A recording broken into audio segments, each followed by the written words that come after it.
I was sheriff of this county when I was 25 years old. Hard to believe. Grandfather was a lawman. Father, too. Me and him were sheriffs at the same time, him up in Plano and me out here. I think he's pretty proud of that. I know I was. Some of the old-time sheriffs never even wore a gun.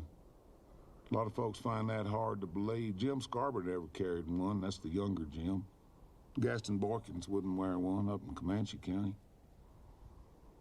I always like to hear about the old-timers. Never missed a chance to do so.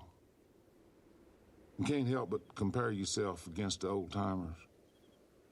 Can't help but wonder how they'd have operated these times. There's this boy I sent to the electric chair at Huntsville here a while back. My arrest and my testimony. He killed a 14-year-old girl. Papers said it was a crime of passion, but he told me there wasn't any passion to it. Told me that he'd been planning to kill somebody for about as long as he could remember. Said if they turned him out, he'd do it again. Said he knew he was going to hell. Be there in about 15 minutes. I don't know what to make of that. I surely don't. The crime you see now, it's hard to even take its measure. It's not that I'm afraid of it. I always knew you had to be willing to die to even do this job. But I don't want to push my chips forward and go out and meet something I don't understand. A man would have to put his soul at hazard. You'd have to say, okay.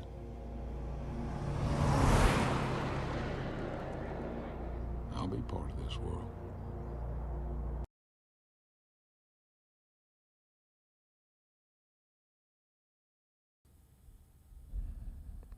Okay. I'll be a part of this world. Good evening, everybody.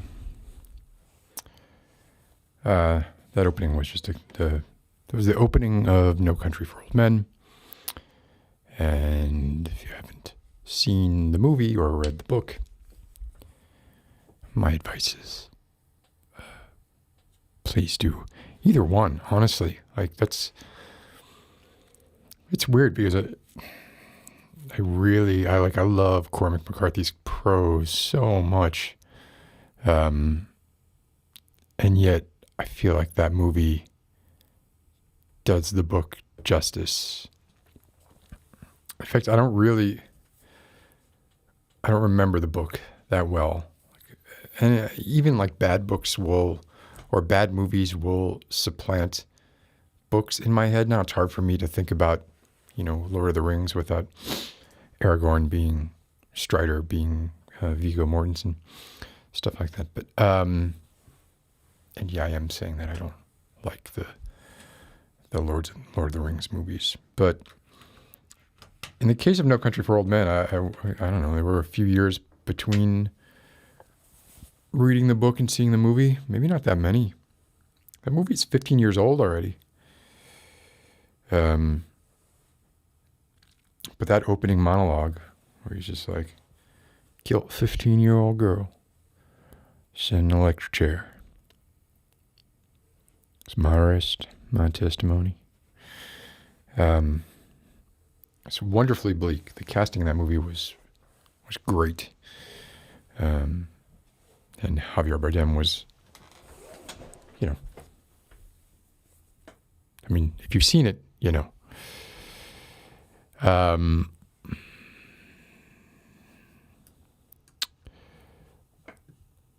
let's see.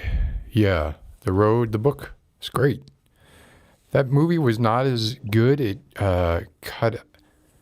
it was abridged. This is my recollection, so I might be a little wrong, but I thought that in the book, my recollection is on seeing the movie, I was like, why are they showing the wife so much? Like in the book, they didn't have all these flashbacks to the life prior to whatever happened, that the father and son were out on the road. In the movie, they kept flashing back to the mother, but my recollection is, like I said in the book, they didn't do that. Certainly didn't do it as much, which, I don't feel like that added anything. I do think that the movie was good. Maybe I was recording something ahead of the stream. No, I took a shower.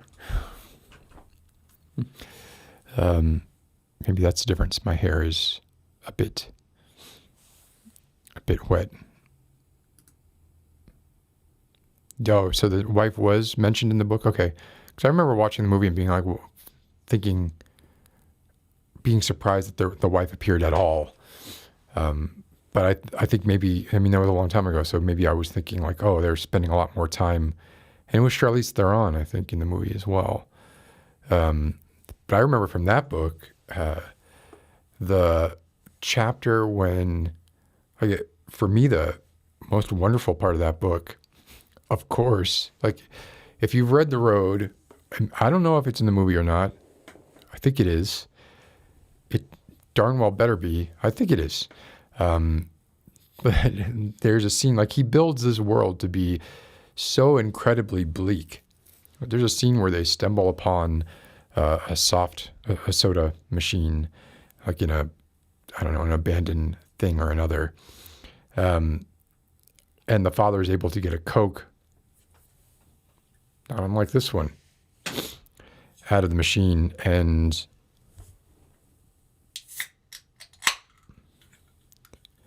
there's about a page describing, in classic Cormac McCarthy style, opening the Coke and the boy tasting the Coke.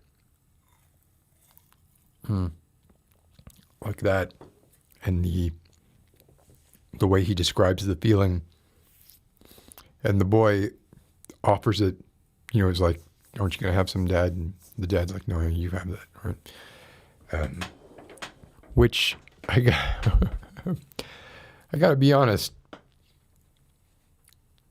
I'd be like, okay, yeah, I'll have like a sip. Like, just give me a sip. I won't take much. I'll just take like a little sip.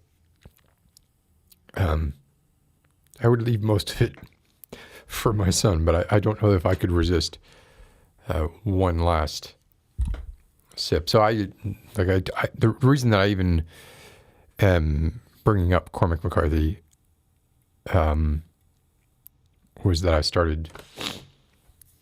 I was trying to find books of his that I had not read.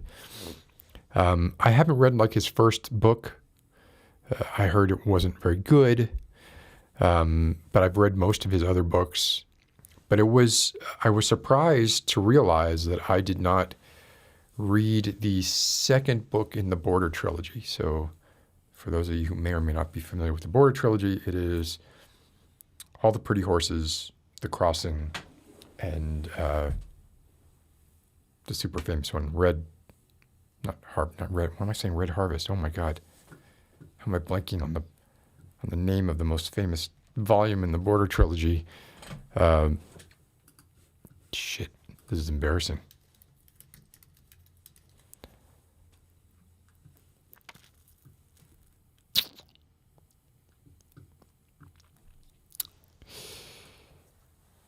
It is All the Pretty Horses, The Crossing, Cities of the Plain. I was actually thinking of Blood Meridian. It's not actually part of the Border trilogy. But anyway, I had not read The Crossing. So I went ahead and I have been listening to The Crossing. And like I was just stunned, kind of like every once in a while I'll just be stunned and have to go back and rewind and just like listen to a few paragraphs again. And there's a part in the book, and this is not spoiling anything, but there's a part in the book where one of the main characters, a boy, traps a wolf that's been killing cattle. But he becomes charmed by this wolf's tenacity and the fact that the wolf is pregnant. So he decides not to kill the wolf. He decides to take the wolf down below the border. It's a border trilogy. And leave it somewhere in the mountains in Mexico. And he gets, in classic Cormac McCarthy style, like he gets so close, but then the wolf dies or is killed. I won't talk about how, but then he goes on to describe the boy sitting there with the dead wolf. And so this is the kind of prose that I'm talking about. Where, speaking of the wolf, which wolf was a she and pregnant, and this is a dead wolf. Like, this is him talking about a dead wolf, not a dead person, not a dead baby. Where she ran, the cries of coyotes clapped shut, and all was fear and marvel. He took up her stiff head out of the leaves to hold what cannot be held, what already ran among the mountains, at once terrible and of great beauty, like flowers that feed on flesh. What we may believe has power to cut and shape and hollow out the dark form of the world, surely if wind can, if rain can, but which cannot be held, never be held. It is no flower, but is swift and a huntress. The world cannot lose it. The hell, man? Like, that's like that's the kind of prose you write for like a battle where thousands died. To me, that like struck me. And then he'll have like just, weird kind of comic, like I think he fits the Coen brothers sensibilities pretty well, because he'll have these weird, just kind of comic moments. And it does adhere to that sort of, I guess it's a trope of showing something really, really brutal and then doing something that it's maybe not even that funny, but because of the contrast, it is funny. So it's like that scene in Saving Private Ryan where the guy gets killed with a knife, like that slow knife death, which is really hard to watch. And it immediately cuts to a scene where a guy is shooting his gun and runs out of bullets and then throws his gun at a Nazi. That scene is not that funny, but there's so much tension sort of built up in this uncomfortable, really disturbing death scene immediately prior that everybody laughs when they see that scene, because they really are like, I gotta laugh. I can't deal with this. So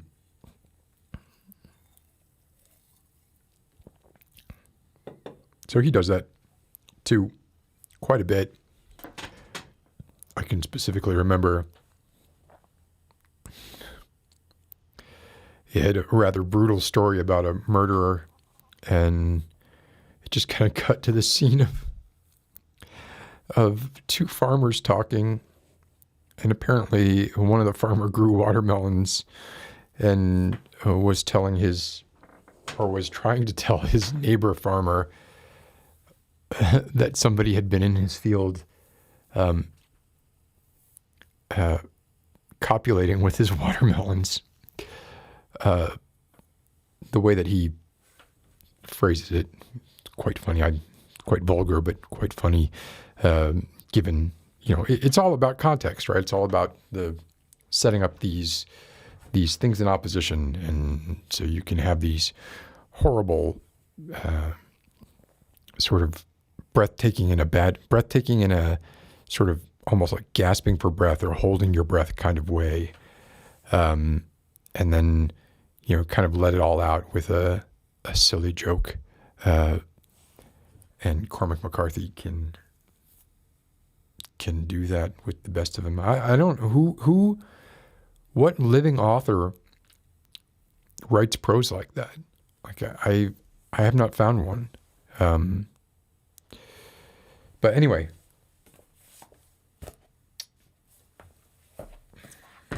good evening, everybody. Say a quick hello to Cawthon. You missed the last episode. I'm pretty sure the last episode was a bit of a bust. So, no, I think we'll leave that one out of the test. Sorry, Poppy. I think we're leaving that out of the test. Yeah, I think Q is right. Like you everybody gets a honorable mention, I guess. Q, Lexi, Colorful Dreams. Hi, KJ. Oh man, is it lagging again? Damn it. Crud. Chels, how are you doing? Q, you got censored by Google. Can you say, you mentioned alcohol, so you got censored by Google? I don't get that. I don't even know really what you mean when you say censored by Google. Hi, Warp Raven. Lirio Delagua. Hi, still remember your call from last week. Ms. You censored your message and still got deleted. I don't know what you're talking about. Hey, Lisa.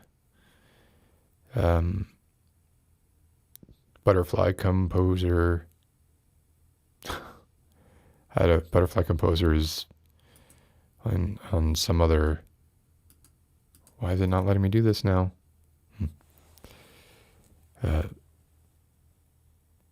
Some other timeline from the rest of us.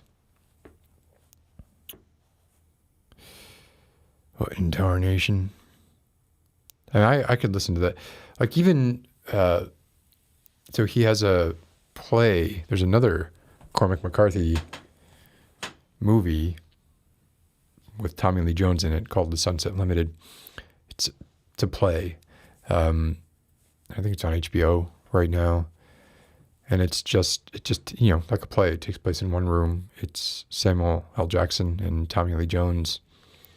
The premise is, it starts in medias res with them in the apartment, but the premise was, as you find out as it goes on, that Samuel L. Jackson caught Tommy Lee Jones as he was about to commit suicide in front of a train. And he's not letting him leave the apartment as he tries to they have a sort of a dialectic discussion about religion and life, and it's essentially nihilism meets religious optimism, but grim religious optimism, and it's a fight to the death. Peep Knox, hello. Ramona, thank you. Crispy Aesthetic. Yeah, I've got two lights in the background. I've got a blue one and then this kind of lime one. So it sort of has a little gradient going. And then I'm side lit by that right there. And then, hello behind me. Look at that. I can't get over that. Like I cannot make this camera look anything like these other two cameras. Oh boy. He can be depressing. I generally don't find Cormac McCarthy depressing. I find him grim, gritty, I guess. I don't know.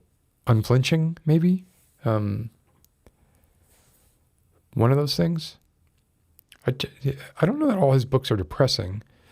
They're just like, he doesn't, I think we were talking about this on a show, on one of these things a few weeks ago, the sort of, people talk about the beauty standard, the sort of unattainable, ridiculous standard of beauty set by Hollywood.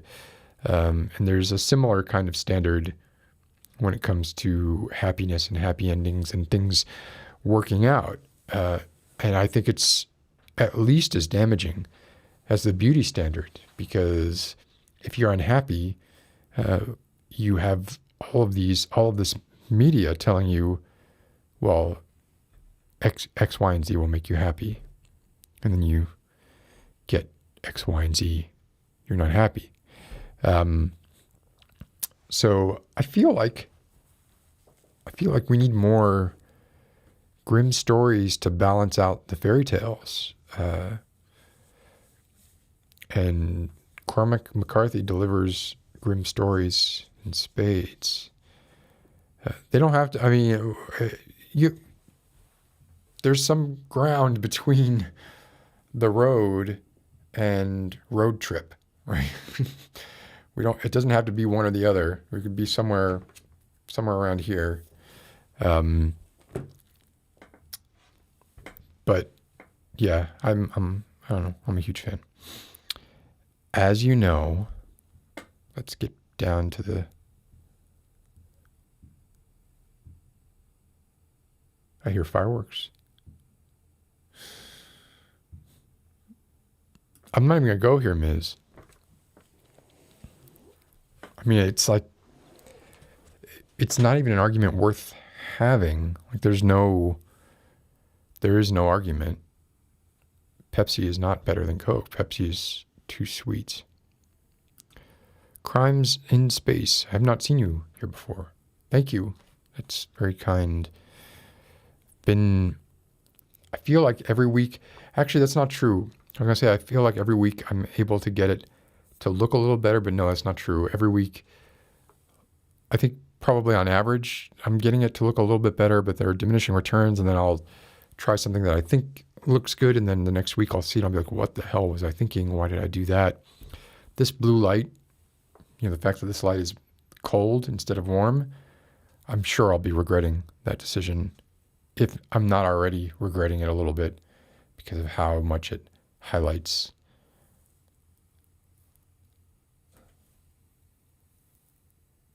Oh my God. Are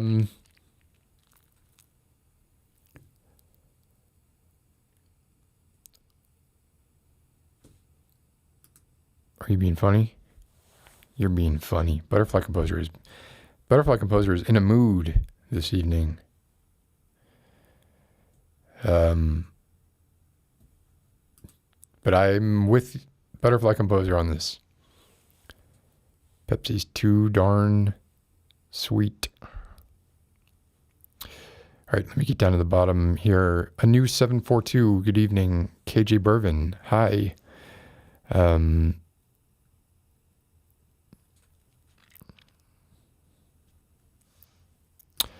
Lexi, you equate grim with depressing. Yeah.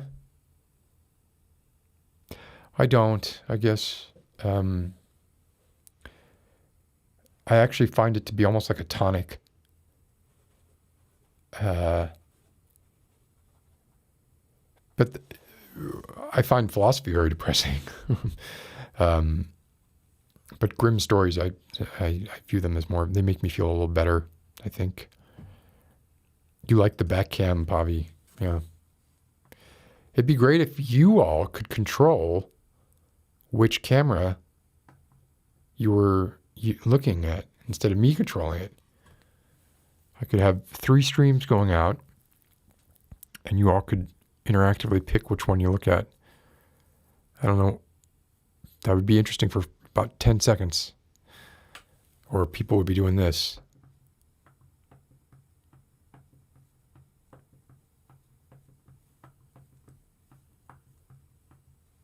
Until someone was sick. I like doing that. It's very risky because I can't see what's happening there. You could be seeing my back fat, as Alan Partridge would say. It's fairly well concealed by casual clothing.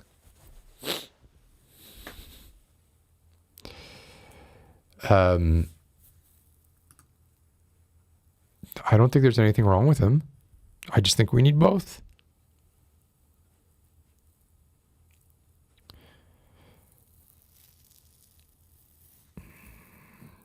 Is this on the bingo card, Q? Me insulting my appearance? JM, good evening. Alexander Draven, good evening.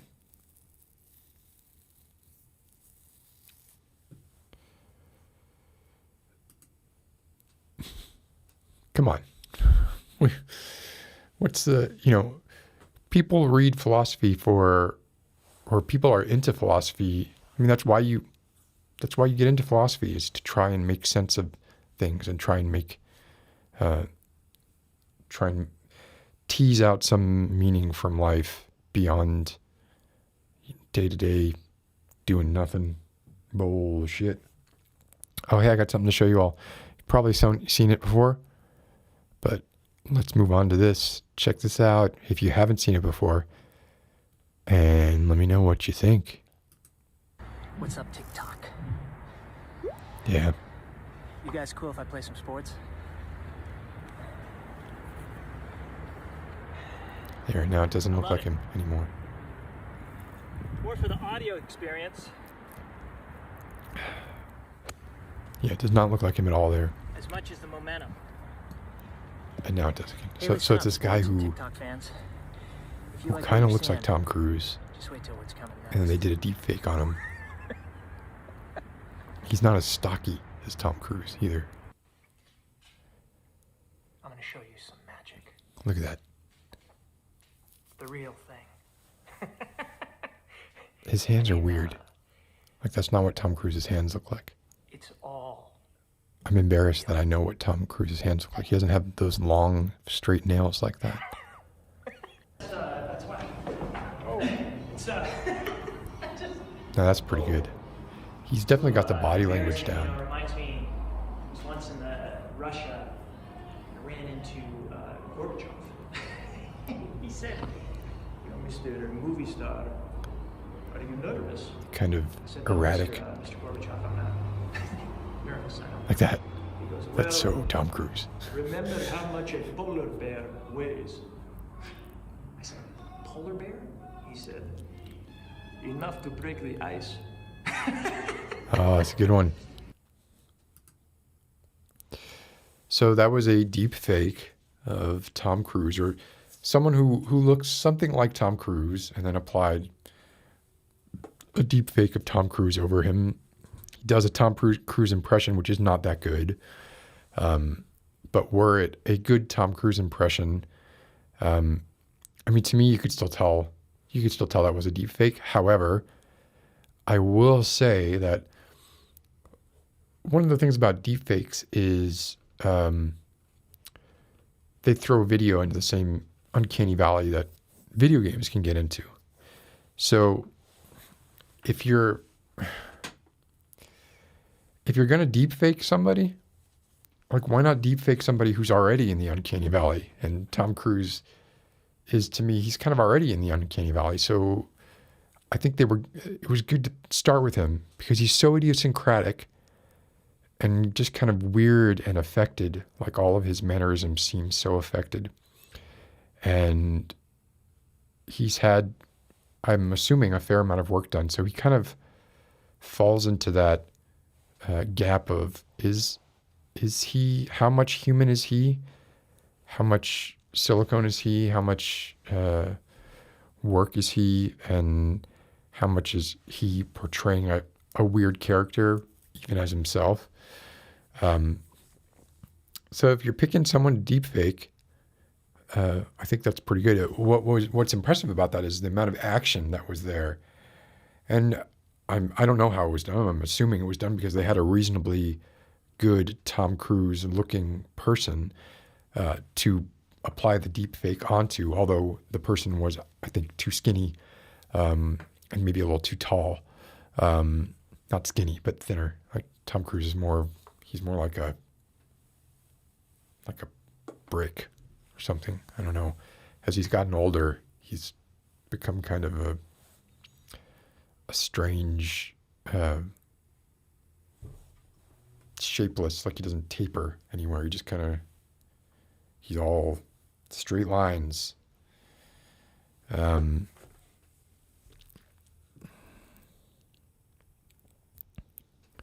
this is a new topic. Oh, is this true? I don't know anything about the person who created the deepfake. That seems right on.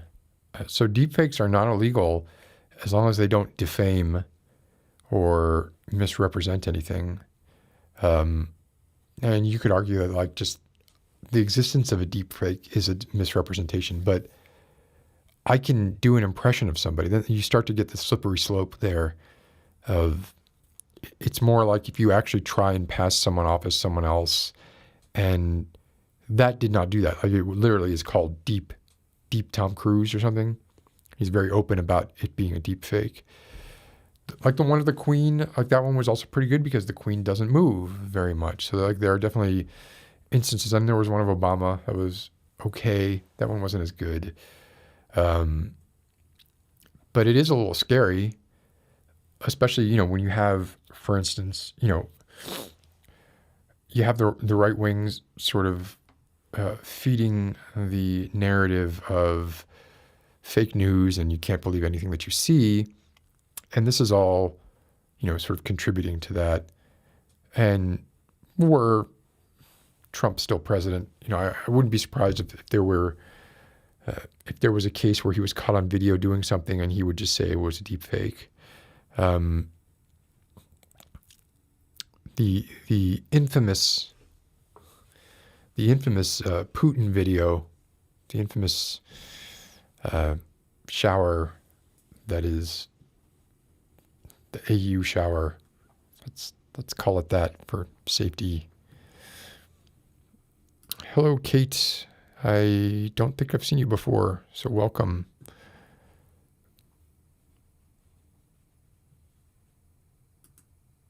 Yeah, JM. There's a lot that's scary about AI, but there's a lot that's cool about them. Here, I knew 742. That's exactly the kind of point that I was making there. Oh, man. I'm a big Peter Sarafinowicz fan. I love that he seems to always play a jerk. Like he's the guy who the wife is cheating with, or the girlfriend ends up going off with, or he's got that voice, man.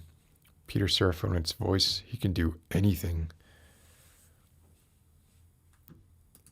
Yeah, Chels, I saw this, and they showed the behind the scenes of that, and it was pretty fascinating. You could tell it was fake, yeah, but you can also extrapolate a decade into the future, and then you could probably also do some, like that was a high quality video. Now let's say like we just wanted to deep fake something that looked like it came from a Ring cam at your front door. I'm sure we could do that. Now. We. The collective we. The guy in the couple of people who put The Irishman to shame, who when you go on YouTube and you can see these deep fakes that look so much better than the de-aging videos or the de-aging movies, the de-aging tech that was used in The Irishman and Tron Legacy and et cetera, et cetera.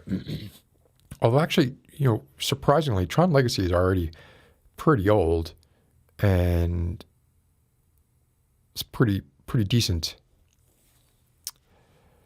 Pretty decent job on Jeff Bridges, who, by the way, man, I really hope he is able to beat cancer. I do not want to lose the dude or the shock jock from the Fisher King.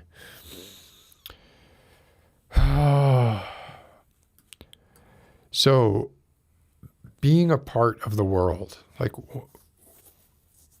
I guess what I was thinking, so obviously was spurred by that line from No Country for Old Men, but it was making me think about, and the reason that I was reading The Crossing, but I was also, I've said this before, I'm kind of addicted to reaction videos,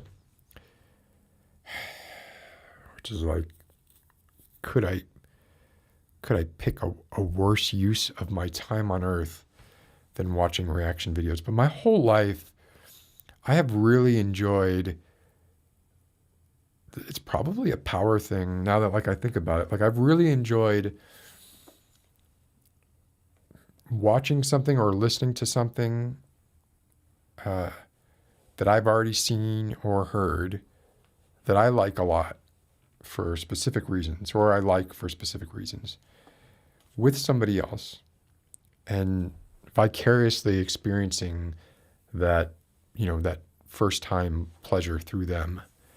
And if they don't experience that same pleasure, trying to figure out why. And there's probably some weird kind of power thing going on with that. Like, I know what's happening, but this person doesn't. And, oh, this person missed this thing that I know. I have talked before about Children of a Lesser God, where I was quite judgmental about someone who, well, you know what? No.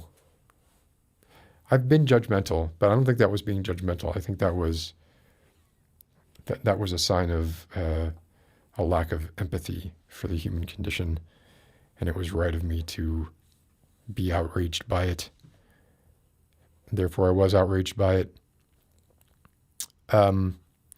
So yeah, watching reaction videos of like Interstellar and No Country for Old Men, and then also like music, a lot of Jeff Buckley, and this feels a little crappy too, is like this trend of watching young, primarily hip hop music listeners listening to like certain pieces of rock music for the first time. This seems like something that's fueled by people like myself, like white men or white women who get some sort of affirmation of their own, I don't know, they get something out of this, because the inverse is not that popular. I mean, Twins the New Trend was on SNL a week ago. I remember watching Twins the New Trend when they had less than 10,000 subscribers. And I don't think they're a very good reaction channel. I think there are some reaction channels that are really good. Like Stevie Knight, I think, is amazing. And he will break shit down, like everything down, on why he likes it. And then there are reaction channels where it's just like, yeah, cool, that's a bop, or whatever the kids say. I don't know what they say, but I don't know. I feel like there's something there that feels wrong to me for some of those, and I can't put my finger on it. That's Twins the New Trend, Lexi. Yeah, but there's hundreds of those channels, more than that. And I especially like the ones where people get emotional. And for me, it feels like I'm experiencing this over again. I'm experiencing this liberating emotion that I don't feel anymore when I listen to this piece of music, because I've just heard it so much. But watching someone else experience it for the first time, I get some of that back. But that said, it does feel like there's something a little bit off-putting about the fact that it is so skewed towards, like generally, African-American men and women who have primarily listened to hip-hop, who are now listening to rock for the first time. That seemed odd to me, that it's not more balanced. But I don't know, maybe I'm overreacting. I've watched a couple of these, but generally I find that like younger kids don't. I find that frustrating. I find it frustrating when so much gets missed. And this is why, like, if you don't know who Stevie Knight is, look up Stevie Knight. You'll know when you found him, because he's got arms bigger than, about the size of my chest. And he, like, some people are just doing this for fun, and that's great. And he's doing it for fun too, but he like breaks stuff down really, really seriously. And I know this is, yeah, Lisa, I guess that is kind of what I'm like, because I was doing this and I was watching them and not thinking about it. And then like I started to notice after a while that I just sort of was like, well, this feels weird to me and I'm not sure why. Yeah, it's like, yeah, Rage Against the Machine can rap too. You know, Eminem can rap too. It's like I don't know. It feels a little weird. But anyway, to get back to movies, and that was a big tangent there. So agreeing to be part of the world that you live in, right? So we all know about the social contract. We all, to some extent or another, accept our role as part of the social contract.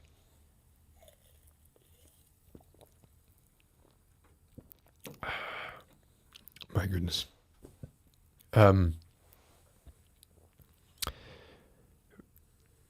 But there's something about just like none of us chose to exist.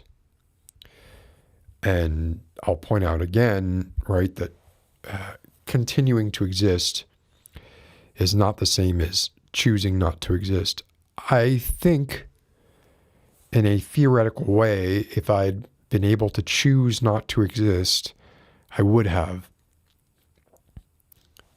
But you can't choose not to exist without existing to choose not to exist, right? So I don't find any sort of hypocrisy there in saying, like, you know, I wish that I had not existed, and then people will be like, well, then why don't you just go, you know, jump off a bridge? It's not the same thing. Oh, Grace, I didn't see you. Good evening, Grace. And Livia Lautenschlager. Is that right?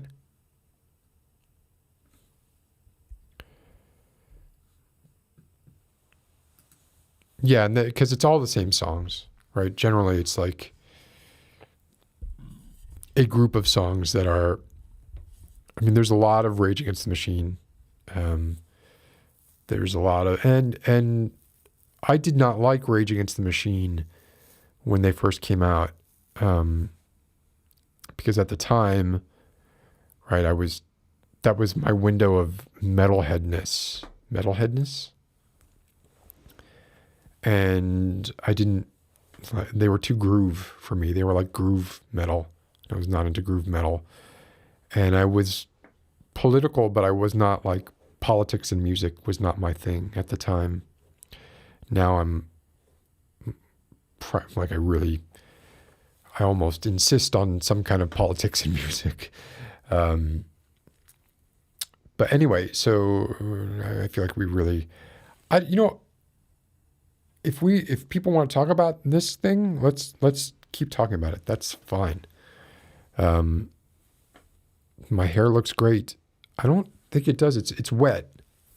So it's just wet and it's lit in a way that it looks really, look at that. Oh boy. Let's see if we can get it doesn't look as, I think it's partially the lighting. I am doing a new thing with my facial hair. I'm not sure if it's working or not. I need my hair to get a little bit longer because I want to do an Alan Watts. I want to do this. I want to dress like that too. That looks so comfortable. He looks so comfortable. And he's doing that, which I always do, and yet he somehow looks at ease. He almost looks like he has elfin ears. Looks like he has pointed ears. Like, is this Alan Watts, or is this a shot from is that Rivendell? Is that what's the guy, Agent Smith from Rivendell? But if I can't pull off that look, I'd like to maybe pull off this look if I could. Mostly that joyous, genuine, beautiful smile. There's so much, I sense so much love coming from this picture, like, and a true joy at being alive, a true joy, the joy that comes from helping others, the joy that comes from ending suffering. Yes, Hugo Weaving, Lexi. Yes. Now you've got to go on a tangent here, right? So, like, this is the face that he's wearing right now when Texas and Mississippi announced that they were rescinding their mask mandates and opening to 100%. Is anyone here from Texas and Mississippi? How are you enjoying not having to wear a mask anymore? Today was the first day. Today's the first day where all of Texas and all of Lexi, aren't you? You're from Louisiana, right? But all the businesses are back open. No more mask wearing. Look, we got really close to beating this thing. We really did. It seemed like, for a while, like come the 2024 elections, that COVID might not even be a thing which could be discussed in the debates, except for maybe as an accomplishment. But no. Yeah, this is a scary thing, Lexi, is you're not going to have to go over there. It's coming to you. Texas is going to be a giant petri dish.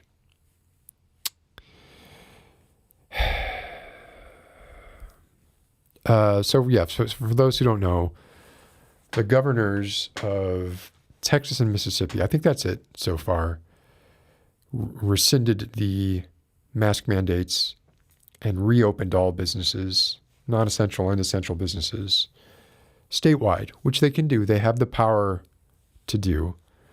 What? Oh, why do I still have this up here? Sorry. I apologize. Why would they do that? What's even more like perplexing about this is the governor of Texas. I'm not saying Greg Abbott. I'm not saying his name. The governor of Texas, when asked about this, said, "Well, people will still wear masks. We're just not mandating it."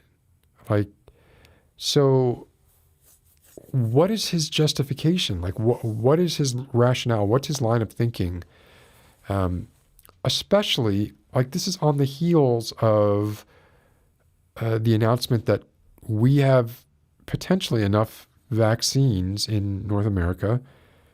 And I realize this is very United States centric, and that this comes at the cost of others. And I don't like that, nor do I agree with it. But the announcement was made that we would have enough vaccines for everyone to be vaccinated by the end of May. That's 2 months from now. 2 freaking months from now. And everybody who knows, right, we can't just say, well, this is then a problem. Then the people who don't get vaccinated will get it and they'll have problems. But the people who get vaccinated will be okay. No, every person that gets infected gives the virus another chance to mutate, gives the virus another chance to evade the efficacy of current vaccines, gives the virus a chance to become truly airborne. I know it's right now living in this kind of amorphous, it's kind of airborne, it's kind of not, more contagious, more deadly variants. These people become a breeding ground. It's not a matter of, we'll let the people who are resistant to getting the vaccine or wearing masks. And remember, wearing masks doesn't protect you really. It does some, but the main goal of a mask is to protect others, not to protect you. So really, like, who's going to be doing that, right? I mean, we all know. Oh, I lost him. Oh, right. We all know this guy is. By the way, he got vaccinated in secret in January. We all know he's going to be wearing his mask. Kind of looks like he's wearing a mask already. Like the line of his mouth there. I'm sorry. I'm going to bring this down.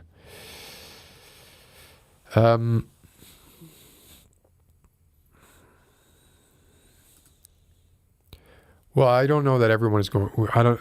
The statement is that we will have the supply by May, and we also have 3 vaccine types, and we're hoarding them.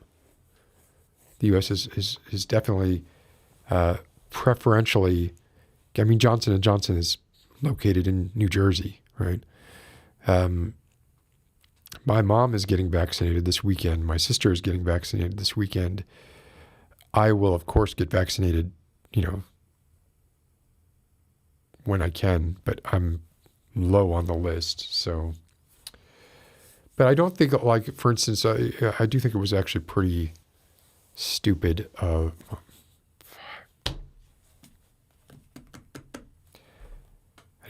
didn't mean to say stupid.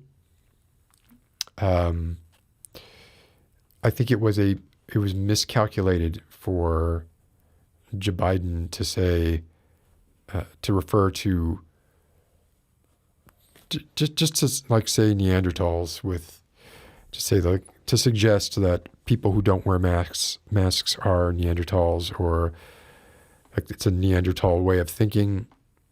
It is, and I can say that, and we can all say that, but these people they run on this sort of oppositional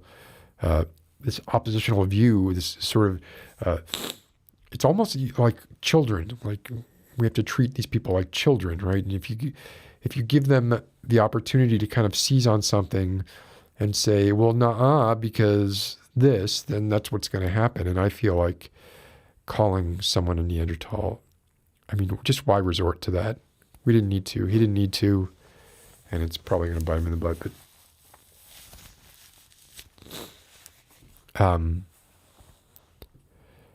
I pronounce it like that because Maya Rudolph, I think, pronounces it like that. They did. Yeah. But I just think it's like, that's just fuel on the fire. They're just going to, just kind of like with the Despicables, that whole deplorables. Sorry, not Despicables. Despicable Me. The deplorables, like, they owned it, and they were proud of being deplorable, and they're proud of being Neanderthals. They're proud of being secessionists and not believing that Biden is the legitimate president, et cetera, et cetera.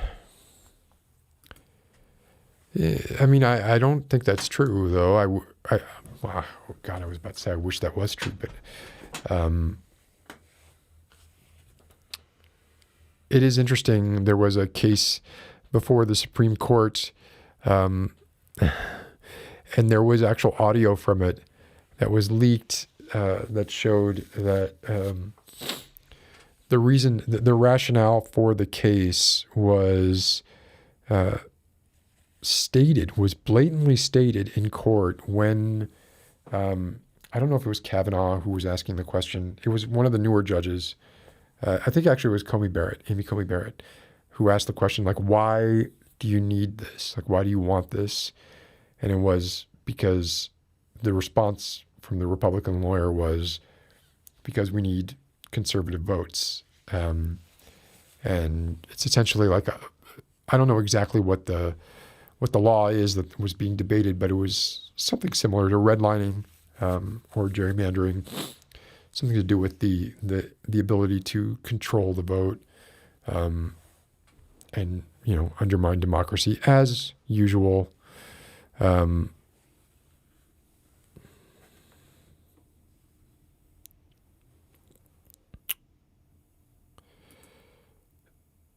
Yeah, my understanding is it's pronounced Neanderthal, not Neanderthal.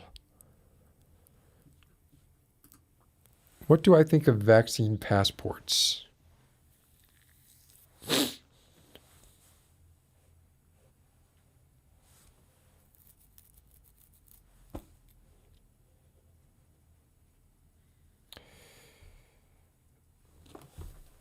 I think they're fine. Almost everything that I would normally say, this is an infringement, this is going a little too far, we're patriot acting all over again, all those kinds of things.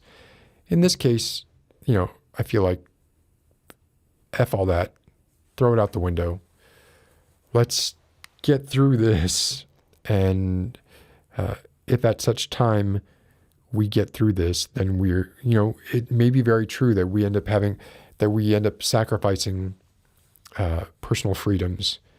And there's no question, I don't think, that personal freedoms, for whatever reason they're given up, for whatever noble reason they're initially given up for, once that precedent is set, they will be seized on by people with nefarious motivations, and it will be difficult to get them back. We saw that with the Patriot Act. We saw that with the 23rd.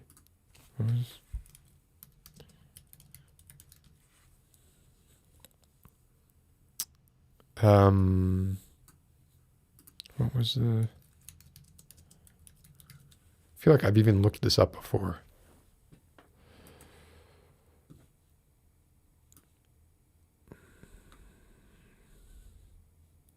Yeah, the National Defense Authorization Act, that Obama actually, I liked Obama, but he did some shitty things. Anyway, without getting too much into it, there are things that once you sacrifice, once you cede that ground, it's very difficult to get that ground back. Oh well, I'd rather deal with that than deal with not being able to breathe. And this is it, Bobby. And it's not a conspiracy, right? Everybody knows somebody, or most people, I think, know somebody who either got this or has died from this. Comparisons to the flu are nonsensical. They don't hold any water. Let me, while we're talking about this, because I'm going on quite a bit, but if you want to chat about anything, you can chat about what we're talking about now, or what we were originally planning on talking about. I don't care, right? If we veer off topic, I think read the room is what it's like. Cawthon, this is one of the regrets that I have of living in the United States or North America at all, right? It's like, so what we consider history is, most Europeans would just kind of chuckle at and go, oh, that's so cute. That's, oh my God, 100 years old. That's so cute. What, you guys are having your bicentennial? You guys have been around for 250 years? Wow. That's amazing. Did you see that Angelina Jolie sold one of her Churchill paintings? A Churchill painting that Brad Pitt purchased for her was a painting of Marrakesh at sunset. A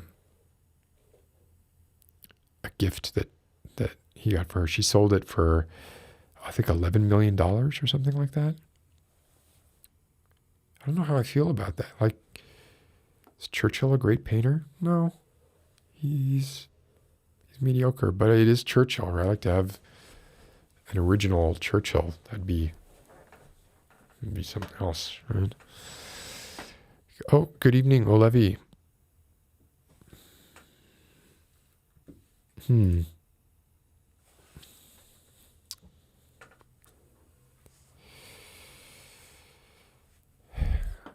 Well, yeah, I feel like there would have to be. I mean, you could have a passport, right, showing that you've been vaccinated, or something similar, showing that you contracted and recovered from the virus, or but there might be there might be some people who are, we're talking about like restaurants and clubs and stuff. We're not talking about access to like medical services or anything like that. I don't know the solution. I don't know.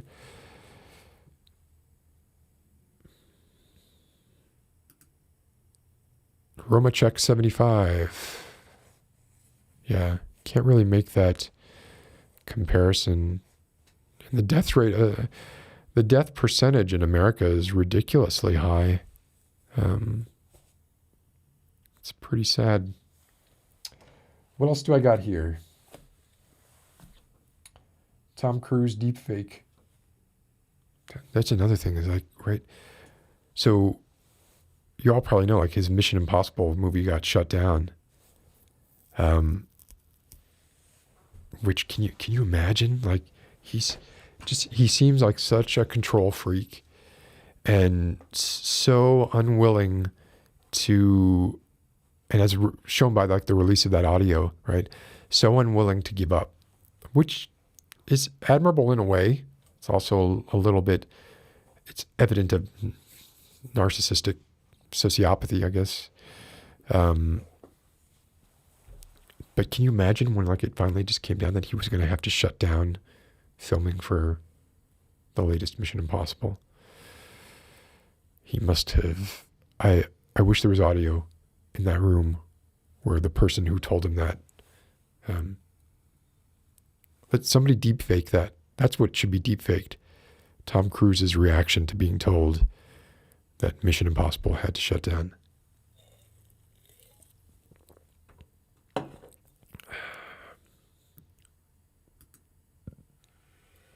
Speaking of art, do I have any opinions on NFTs? Boy, do I. What's an NFT?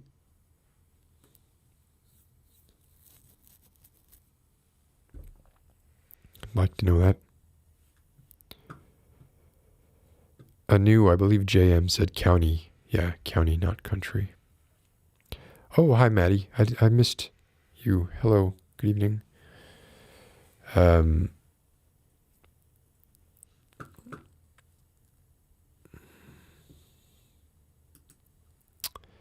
don't know. Is that true? I think the model has definitely shifted. I feel like the majority of movies, I feel like a large percentage of movies don't necessarily benefit much from a theater setting as compared to a home theater setting. That's generally the complaint, at least that's the voiced complaint you hear from directors. It's not the money. It's but I want them to see it as it was intended to be experienced. You know, the Hateful Eight shot on 65 millimeter. Yeah, that loses something, but still looks incredibly beautiful on a home screen. Who? Oh no, the Alamo Drafthouse? I didn't know that. See, like I was actually about to say, like maybe mainstream cinemas will fall, but I felt like you'd always have this kind of niche.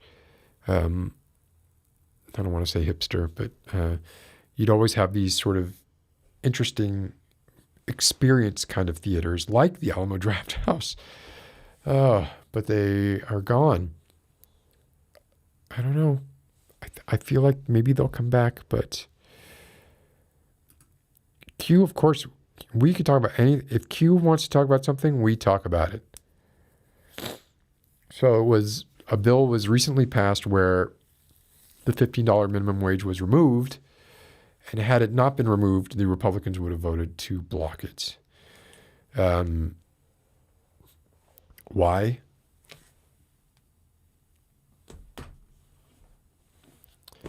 The arguments are pretty well publicized. The arguments against it are pretty well publicized, and so is the data that shows that those arguments are fallacious and ridiculous. Oh man. Yeah, Grace, before the pandemic, I probably went to the movie theater a couple times a year, maybe. Most, like 3 times a year. It's only if it was something special and I will say this, like in none of those cases were I able to view that movie at home in good quality. Would I have chosen to go to the theater? Maybe I'd want to have seen Tenet in a theater. Maybe not. Like, I don't know.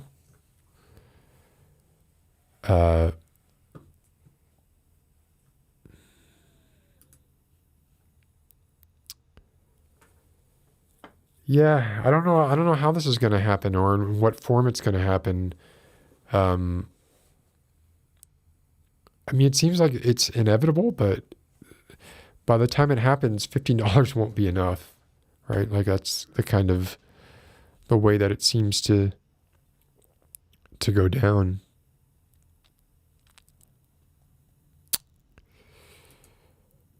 Chels, actually, I have a question for you. How is the Peter Pan place doing? I know you've been able to do like bubbles, right? Bubbles of people, something like that. Has that been shown? Is that viable? Is that like as a long-term strategy? Is that actually going to sustain the place you work at? As far as you know.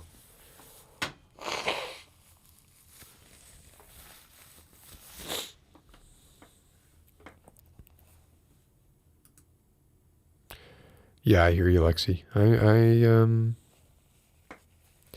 agree, but yeah, and I also like Lisa's saying here, right? Like there is something about, to me, there is also like the theater experience. I don't know, right? Like everything's overpriced.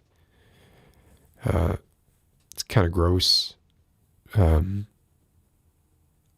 Sunday matinees are kind of like, or going to a movie like in the middle of the week during the day, right? When there's very few people there, there's something cool about, enjoyable about that, more enjoyable about that than when you're in a packed theater.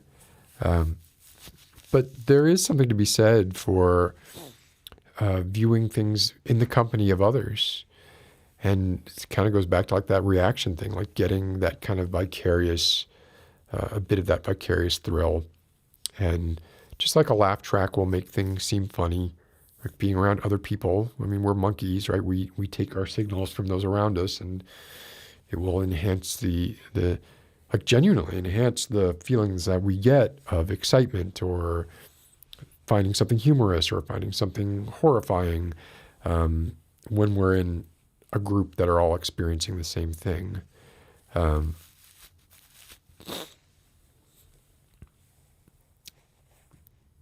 Let's see who.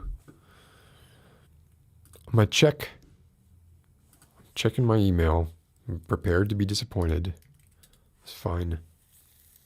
It's fine. Y'all don't want to talk. I don't care. talk all my place, all on my own.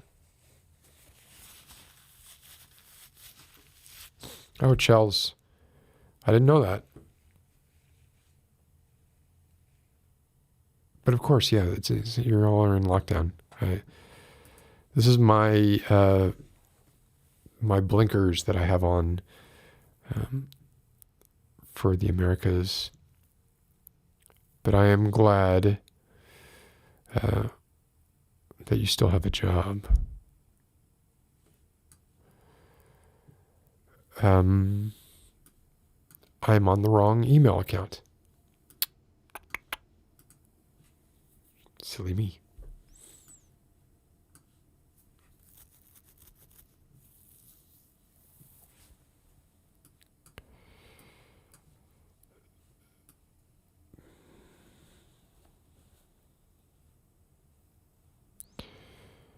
Let's see.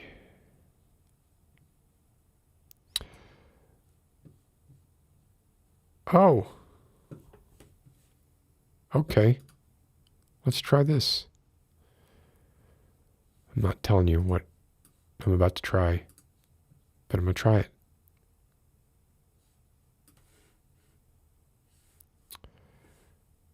Oh, I like the... I'm not sure. Do I like the fill light, the additional fill light from having a window open? I don't know.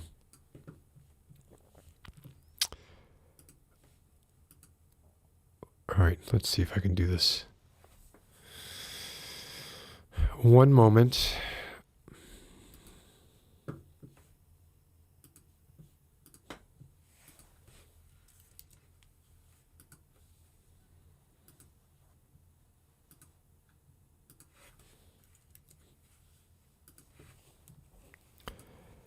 Now, if you call in, right, we should probably have an idea of something you want to talk about. You don't have to have a script or anything like that, but like some idea of what you'd like to discuss.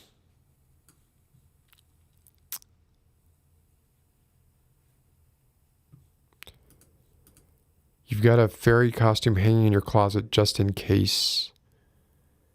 Just in case the place opens up again. Oh, doing video work. Okay, gotcha.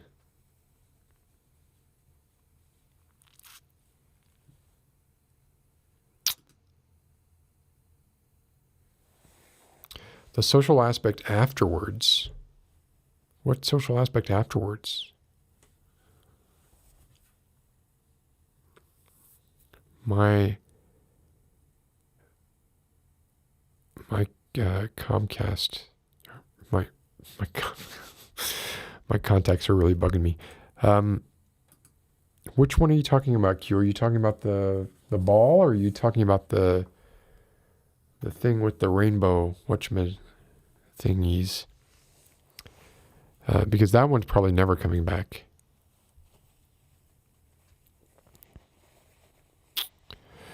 So we have, wait a second.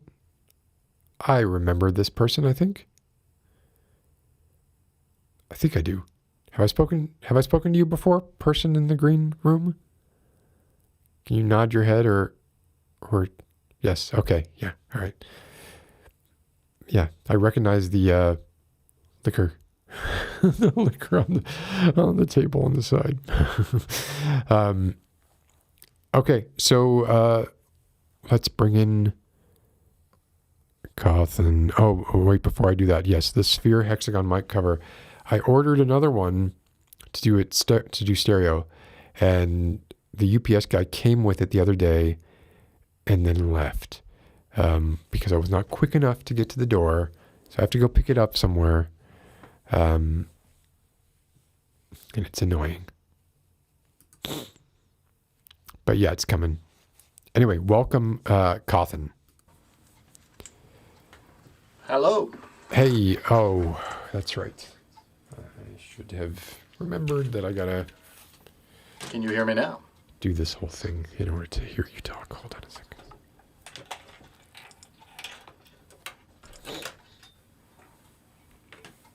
I believe everybody else can hear you. Hello, everybody else. It's lovely to Just be not heard me. instead of just read. Yet.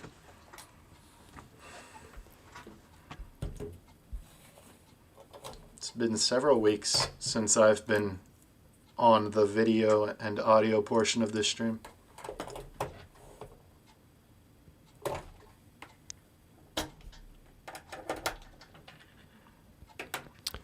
All right, can you say something? Something. All right, I can hear you. As long as those don't fall off. Well, I got to keep one ear off because there's a lag. And actually, I'm hearing... Are you only coming through your headphones? Should be. Oh, are you hearing the echo? Does anybody hear the echo apart from me? Because I don't care if it's just me. Does anybody hear Cawthon's echo? I don't know. I have the stream muted, so I can't tell because I mute it so I don't hear you twice. But Oh, wait. Okay, I think that might be better. Crimes in Space is saying you have big Matt Berry vibes. I'm guessing that's the hair and the mock turtleneck, or is that a scarf that you're wearing? yeah, I'm wearing a scarf. Yeah. Yeah. Are you a Matt Berry fan? I don't know who that is actually. Oh my goodness. He has the best voice. Oh, I do echo. Okay, so there's echo going on. Are your headphones very loud?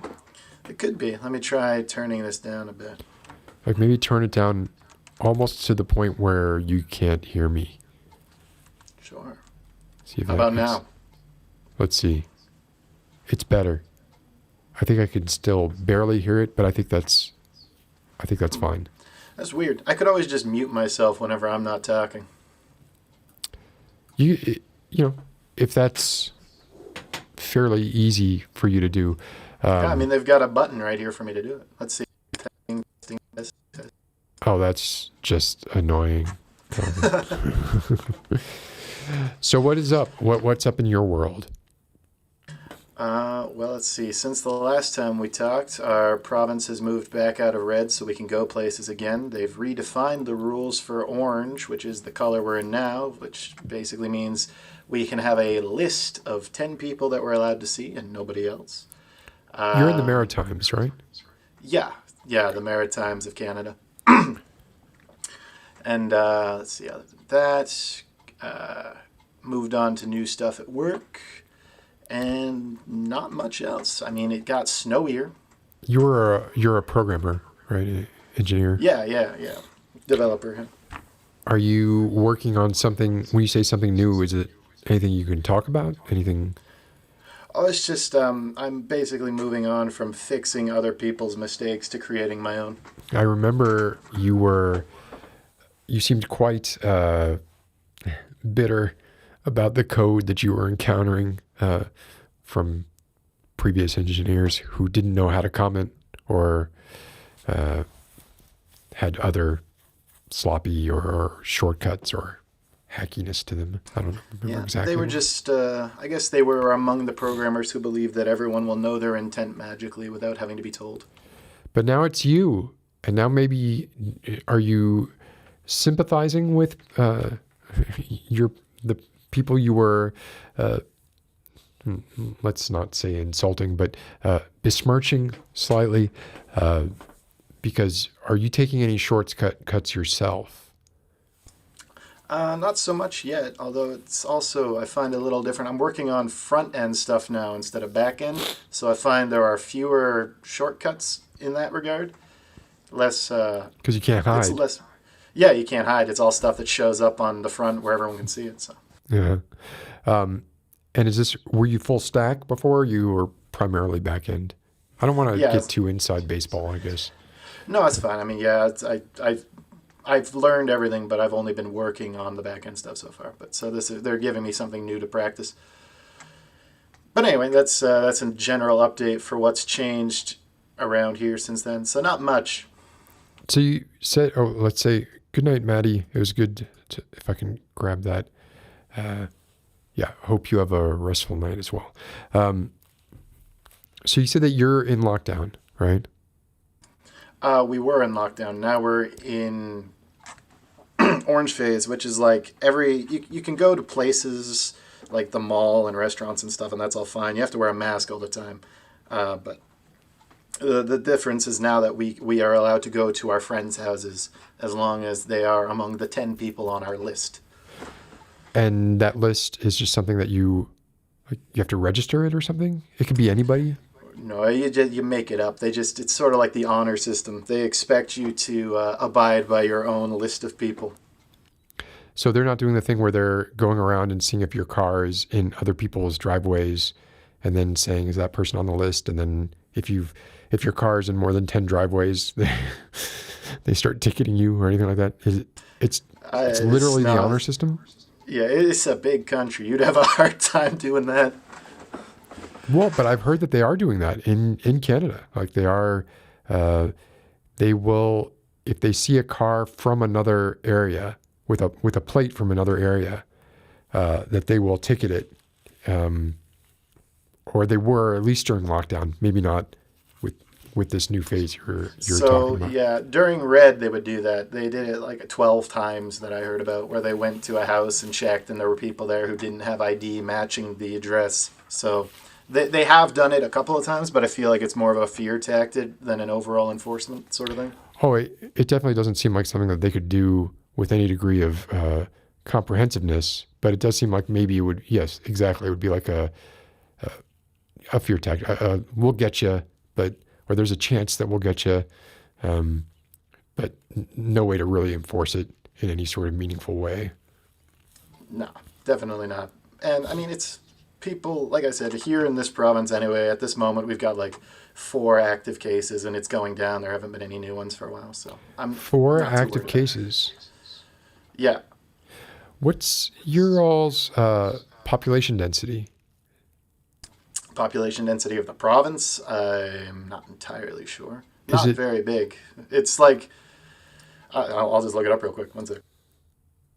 I guess I'm just curious, how urban versus suburban are you where you live, or is the province in general? Oh, no, it's pretty rural. It's like we've got 778,000 people total in the province, I think is what I just saw.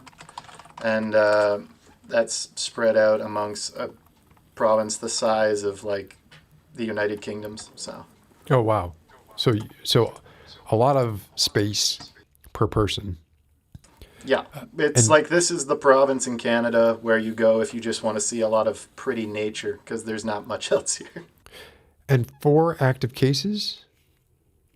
Yes, so we had a flare-up after New Year's Eve, but then it's gone down since then. So we're back around about 4 cases at the moment, I think, in the province. It seems like that's as good as snuffed out. Yeah, well, I mean, prior to New Year's, we had like 0. So it's just, we've never been very high here because lots of people don't come here. We're not like a travel destination. And most people here are Prince also Edward Island? Isn't that in the Maritime? No. New Brunswick, as the province, is like, people go to PEI and stuff. And at one point, we had a bubble where all of the Maritimes could go to each other. But since we've shut down and it's just us, not much. Here's for some perspective, Butterfly Composer. 1/10 of the population of London, an area the size of the United Kingdom.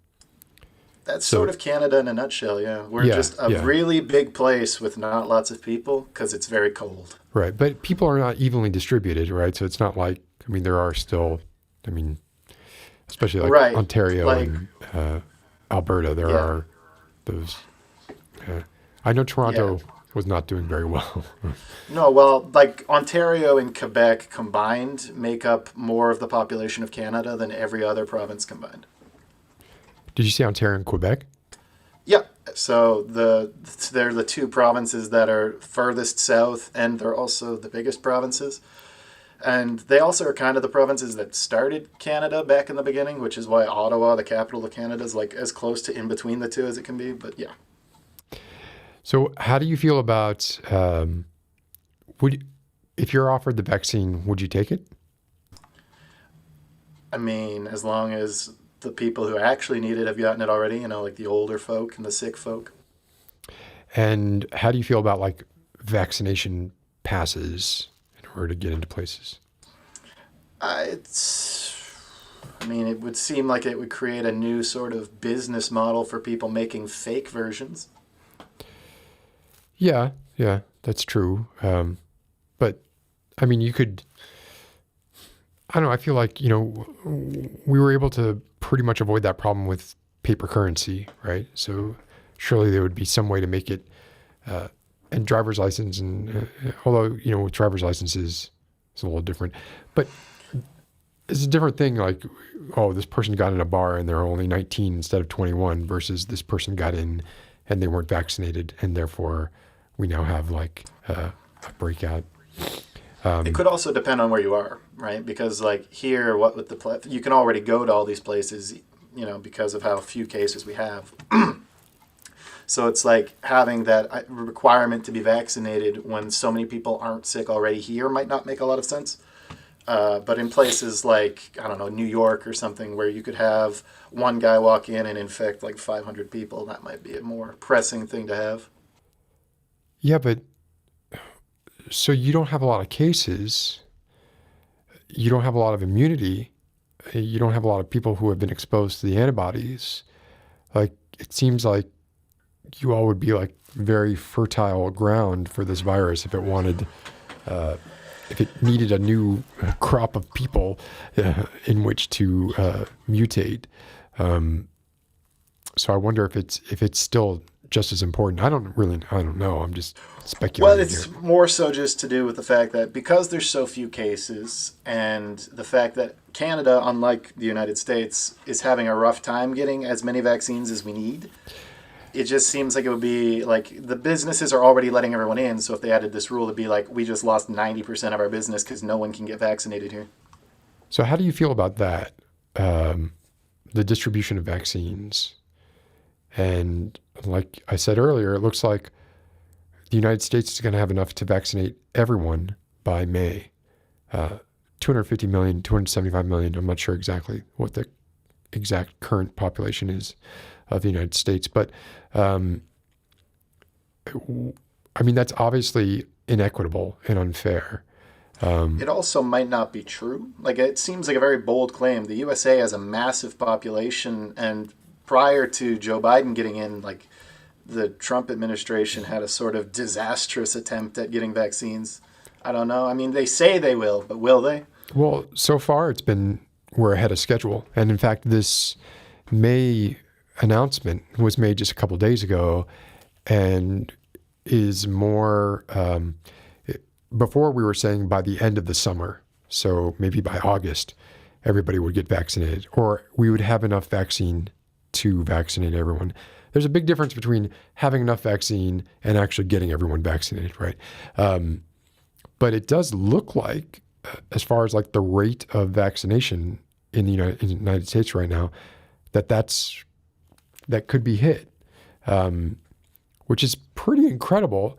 But it's also like, at what cost? Like, who is not getting the vaccine?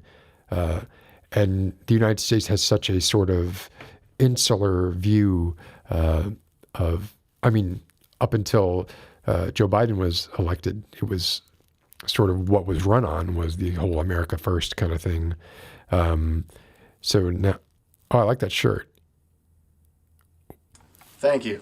My brother bought it for me. Haha. What does it say? I thought it said design, but it doesn't. It says...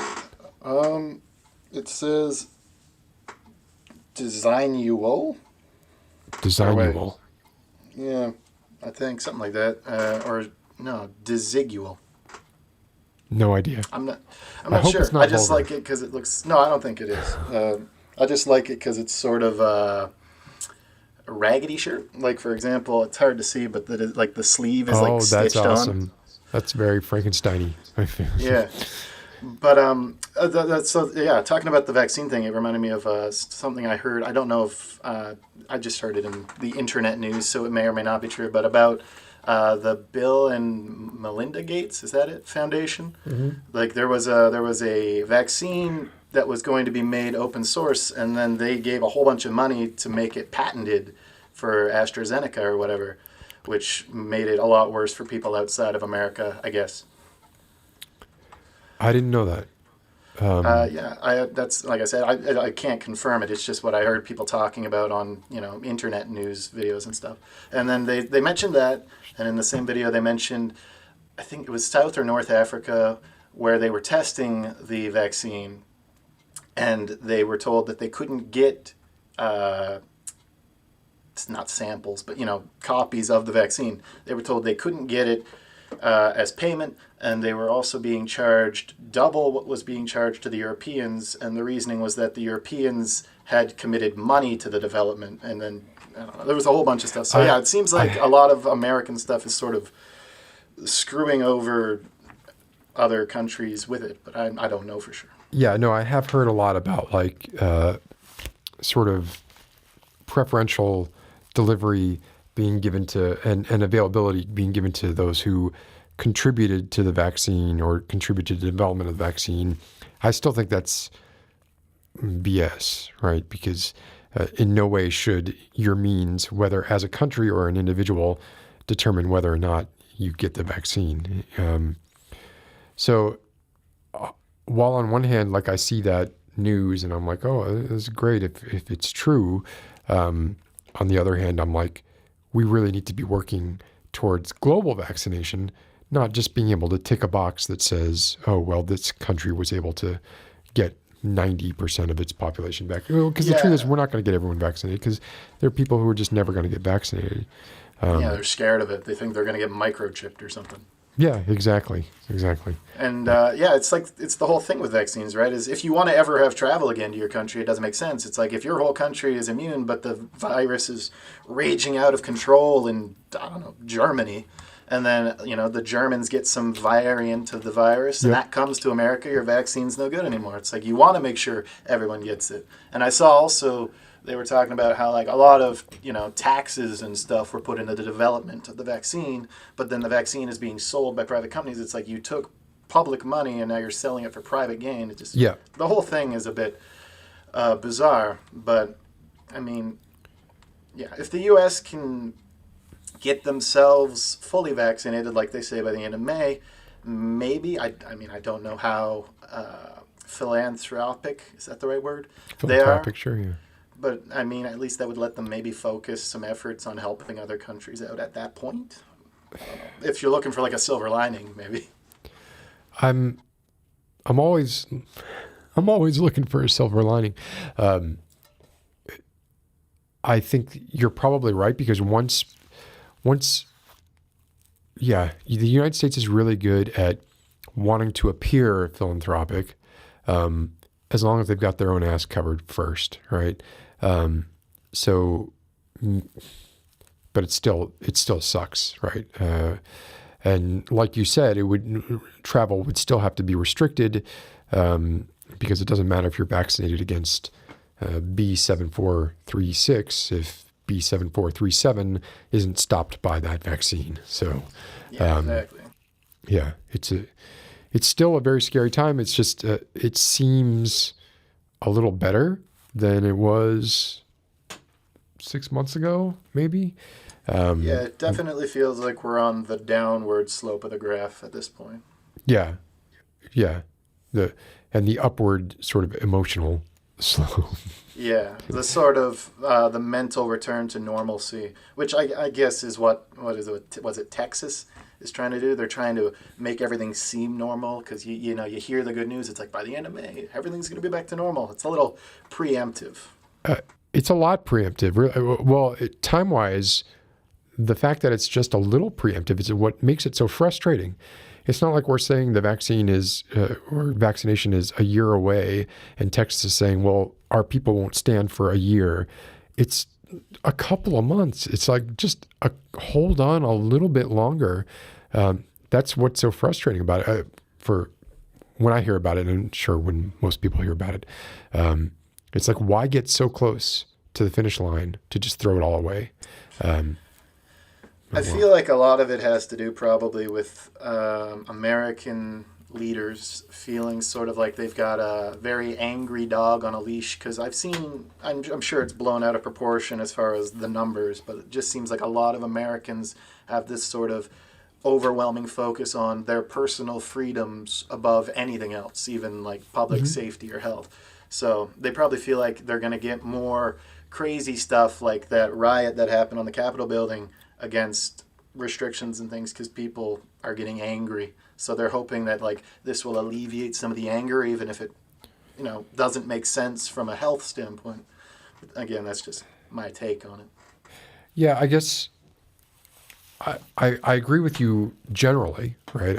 I think that that's true of like the American mindset in general.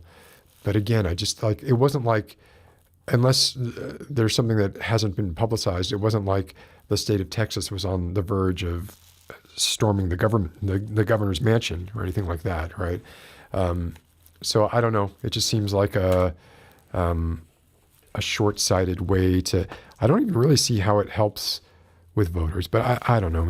I have not looked into it enough. It just feels like a real slap in the face. So, although I will say, based on what I've seen from the Conservative Party of the United States, it seems like they are more concerned with appealing to voters than they are with actual like sense or. Oh yeah. Because I watched the CPAC or whatever. Yeah. And like going on about Potato Head and the. You were able to Muppets watch that? You got through that whole thing? No, I just watched the highlights, I guess, or the lowlights.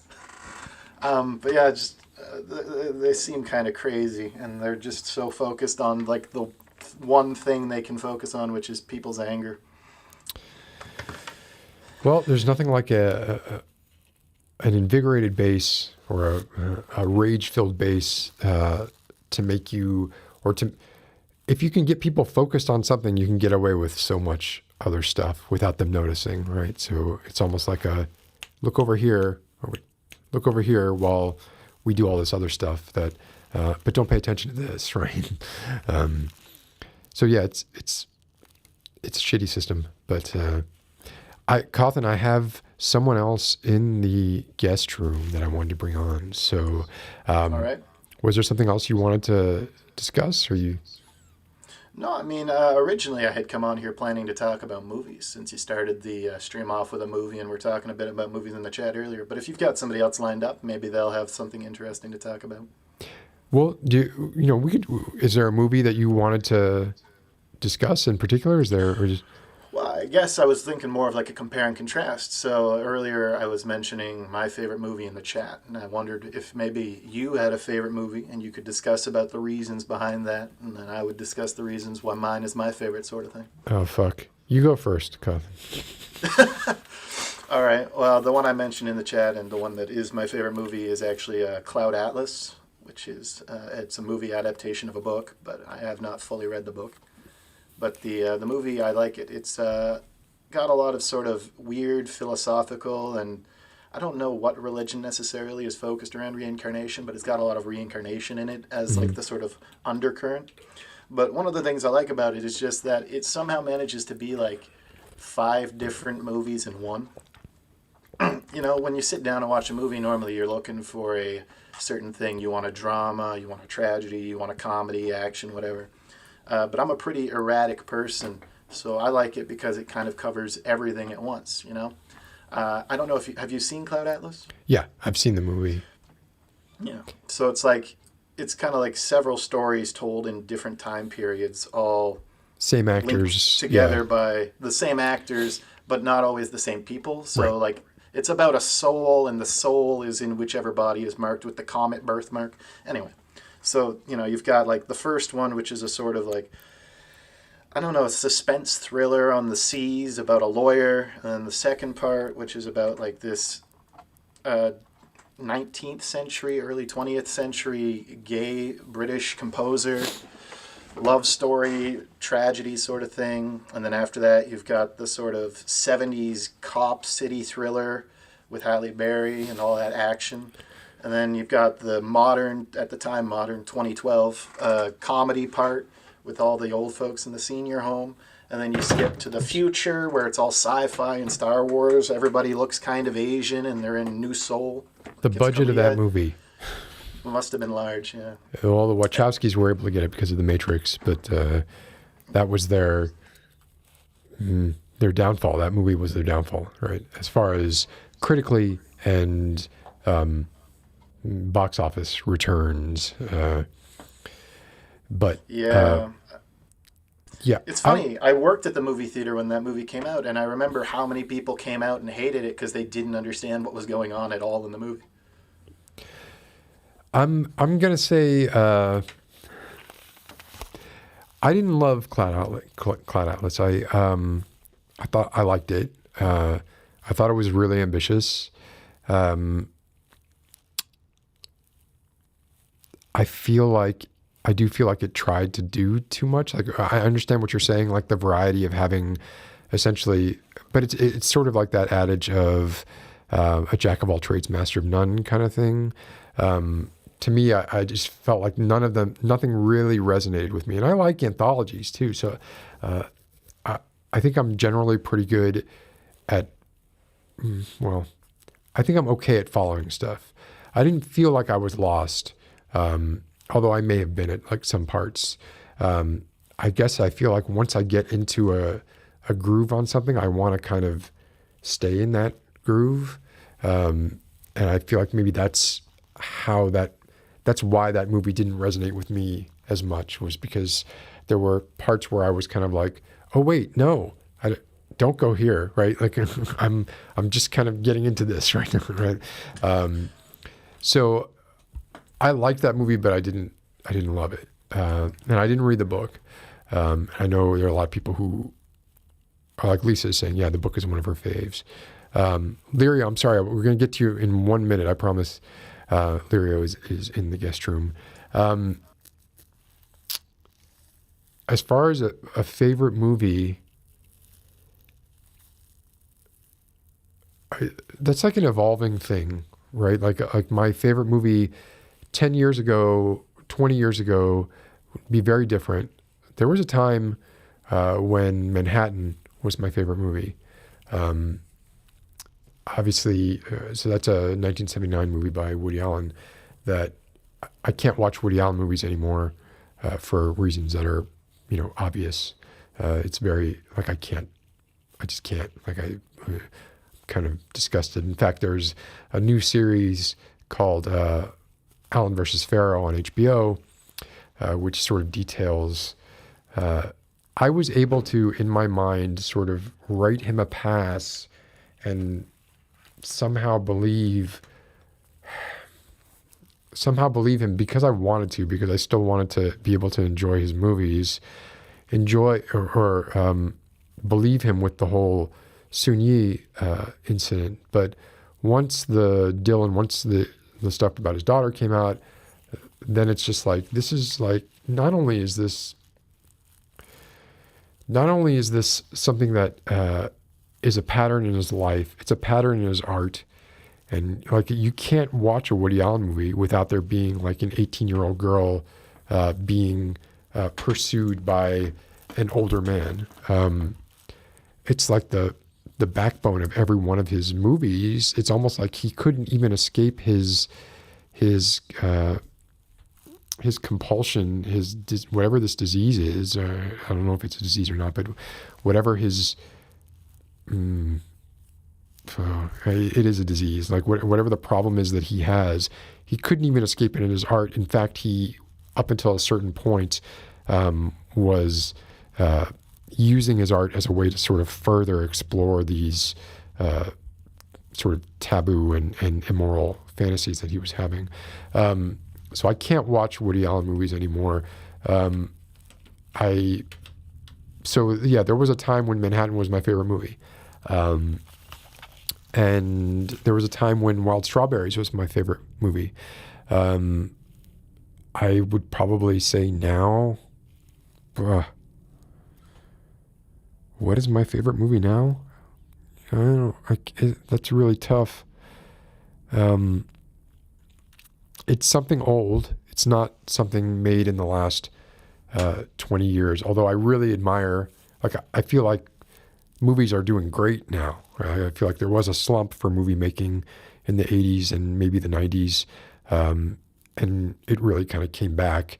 And with people like Christopher Nolan, making movies that really couldn't be conceived of more than 20 years ago or 30 years ago.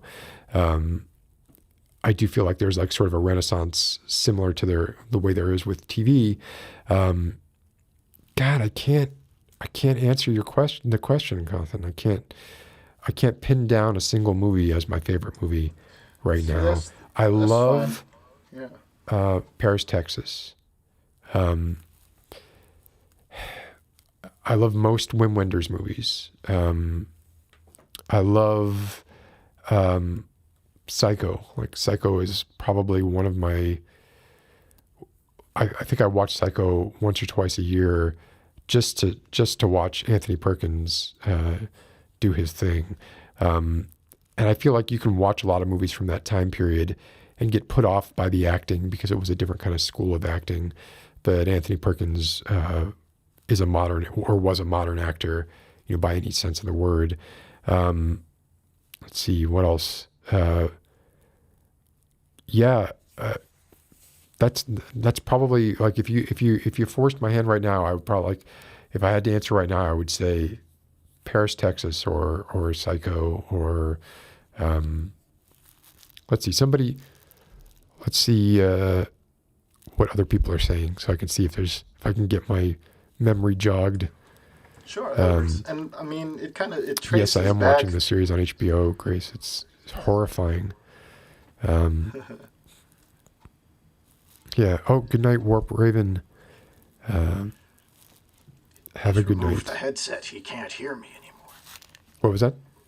Oh, nothing. So yeah, I'm going to stick with Paris, Texas, I think, still, for now. But it'll probably change, We need to talk about Candyman. I don't know about that. I think Candyman. That's like it's like a horror movie, right? Where he's like a ghost or whatever. It's a horror movie, but it's Clive Barker, but I don't know. It wasn't that scary. But it had a lot going on. But anyway, I feel really bad like keeping Lirio in the guest room, so I want to. Oh yeah, no problem. Sorry, I didn't mean to keep you on that long. Anyways. No. This is totally me going off on thinking about movies. And I appreciate the prompt, and I'll probably do it some more after this. But thank you very much, Cawthon. Yeah, it's been nice chatting. Yeah, same here. Have a good night. You too. All right, take care. Ciao. Okay, Lirio. Let's bring Lirio on. Lirio, I can see you. Can I hear you? Cannot hear you. Uh-oh. Yeah, there's no audio coming through, Lirio. The picture is way better than it was last time. But the audio is the same. Yeah, it's not a matter of me not hearing it. There's no audio coming through at all, I don't think. And as far as the new Candyman, yeah, I'm gonna see the new Candyman, definitely. I'm pretty interested in it. But the old one, it's got the woman from Sideways in it. I forget her name. It was a horror movie from that era where horror movies weren't that frightening. Still no sound, Lirio. Do you want to try calling again? Yeah. He's going to try calling again. Oh, I feel this too. This happens to me all the time. Oh, good night, Anu 742. Thank you for hanging out. Well, so the new Candyman, I believe Jordan Peele's doing it, isn't he? I think it's Jordan Peele. Lirio, you're back in the guest room, but I'm still showing you as having no audio. I have a little thing here. Are you calling on a phone? I guess I can't really answer that question. Maybe I can't hear the answer to that question. Lirio, could you type in chat if you're calling on a phone?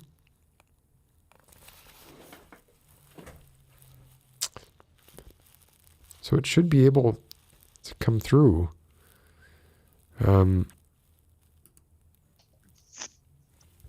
I think Hello, can you hear me? I think we got it. Hello. Yep, I can hear you.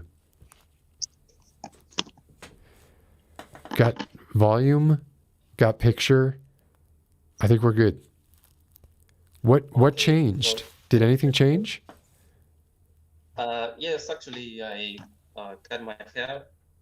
It was too long, so Oh no, I now meant I'm using the audio. headphones. Did anything change that made the audio work, or did you just call back in? I called again, and apparently it's working now, so I'm not sure what was wrong. I tried exactly the same as last time, so I'm not So sure what the nothing problem different. was, but it solved, so okay. It was just something in Right. a gremlin in the system. How are you doing, Yeah, Lirio? maybe. So, uh, I'm fine. I'm great, actually. I work today, so I have plenty of time now. So no rush like last time.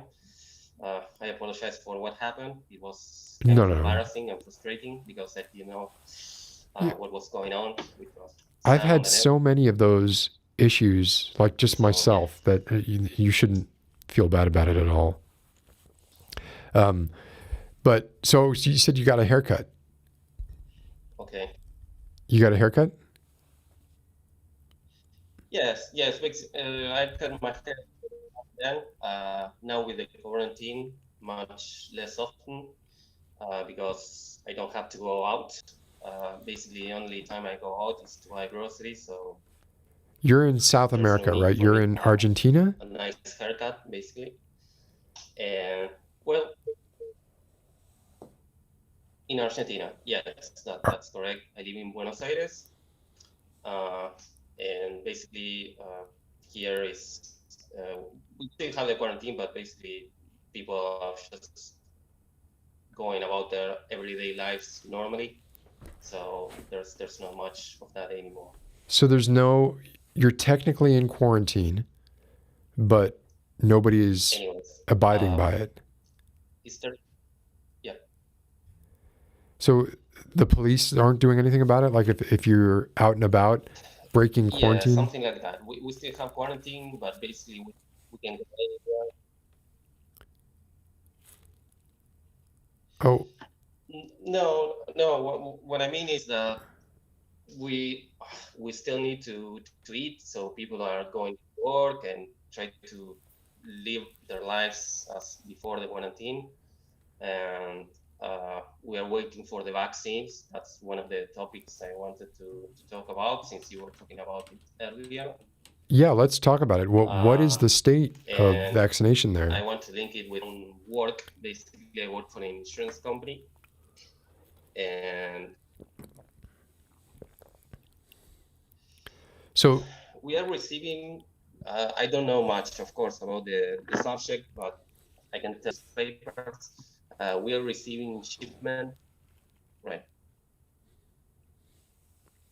I think we just, So we are receiving shipments with the vaccines, and basically they are waiting lists, and I'm having we had an some issue a audio few days issues with you, ago I in think. which a bunch of people, like 70 people or so, kind of skip the. Yeah, It may be my connection. My internet y- connection is not very good yeah, Larry, you're lately, cutting in and so out it could be a that. bit. I was hearing you perfectly until a minute ago to the other person. I can't remember. Yeah, I hear you. What I'll do is I'll Oh, hear like could be my internet connection. half a Sorry. sentence, and I think there's some lag too, because I think you're hearing me like a few seconds after I talk. Right. So that's making it a little tough. I'm sorry. But so you don't know what the state is as far as vaccination percentages, or when you all will have like enough for 50% of your population to get vaccinated, anything like that? Oh, good night, Chels. Have a good evening. Thank you for coming by. Sorry, go ahead, Lirio. Oh, I think lost your audio. I think we totally lost your audio again. Life. Oh, it says you've muted yourself. That's what I see in the thing. It says guest has muted themselves. Are you sure you didn't mute yourself? Did you mute? Your internet is really bad. I'm sorry, Lirio. That sucks. I had to make that call there because it seems like I was having trouble understanding him because there was a pretty big lag between when I would say something and when he would hear it, and then there was don't be sorry, Lirio. This is not nothing to be sorry for. It's just you did try and I'm sorry. I wanted to hear what was going on. So I'm the one who is sorry. I did want to talk a little bit more about movies and evolving taste in movies, and like I know we talked about in the past. We talked about death of the author and separating an author from the work that they do, but there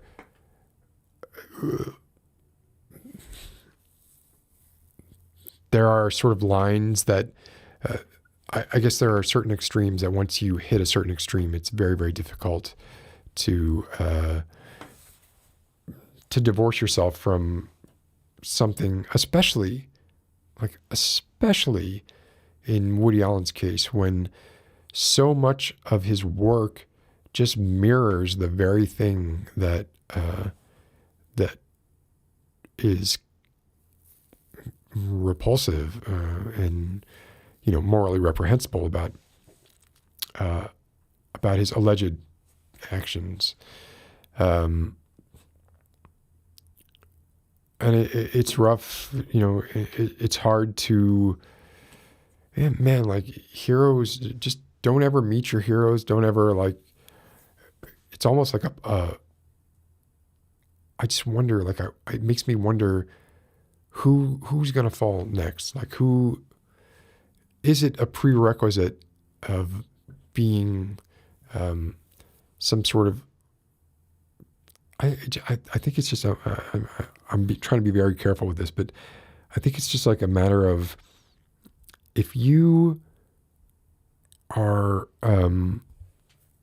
so indulged for such a long time, and you're surrounded by people that help you create this imaginary system of what is moral, what is not moral, what is excusable, what is not excusable, it just seems like that happens to most people who get famous, who get a fair amount of celebrity.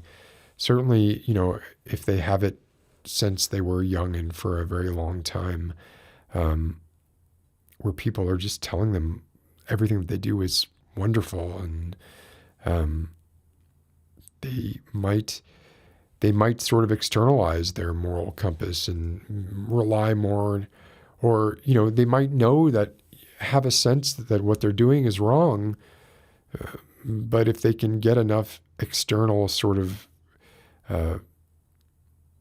reassurance that it's not, then they're just going to go with whatever their selfish instinct is. That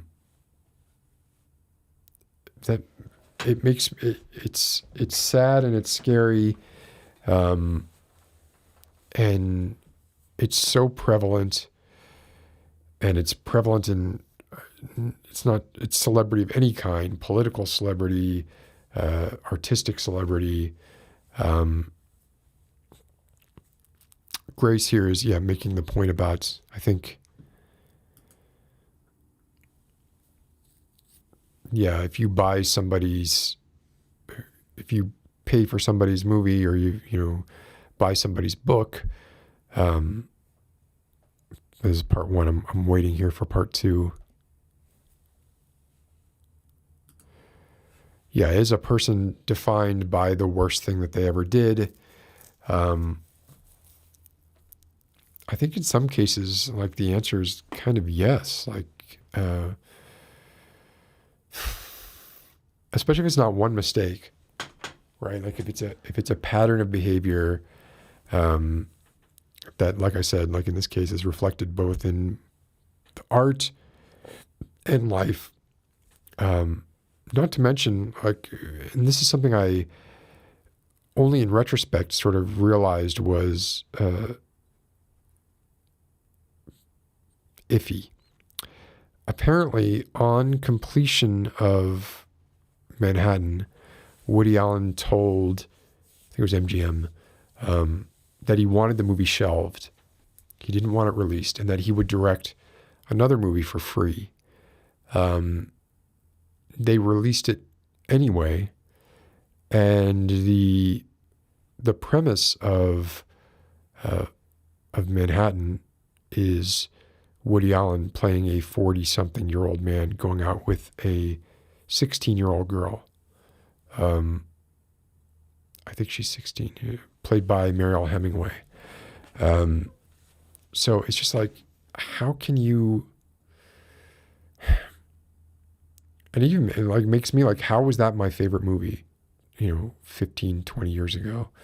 I think if you watch it, right, like if those elements were removed, it would,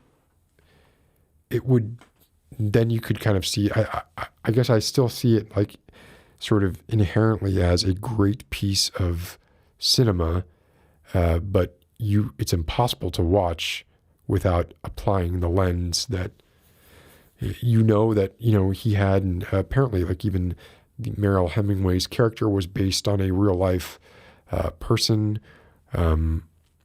So it's just, and it's very, very selfish and like sort of, ridiculously petty of me to be like, I'm so sad because, I can't like my favorite movie anymore.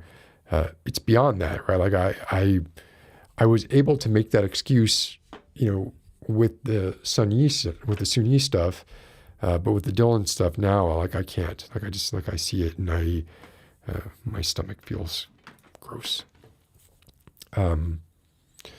So anyway, Selkie, hi, by the way. We were just talking about this. Like, in fact, in Stardust Memories, which was the movie he made right after Manhattan, he's accused in that movie of flirting with a 14-year-old girl. And he wrote that movie. So it's just like there's these things pile up. You can't, at some point it's just like, this is like, the signals could not be, he's basically shouting from the rooftops. And in a way, this series on HBO sort of made this point as well. In a way, it's like he's trying to normalize that behavior by having it be a theme over and over again. And then his movies are like lauded and win tons of Academy Awards. And so then in his head, there's that part of him that knows what he's doing is wrong, but it's like, well, the Academy still, thinks it's great, and still like, all these people still think I'm great. So I'm just going to keep moving forward with what I was doing.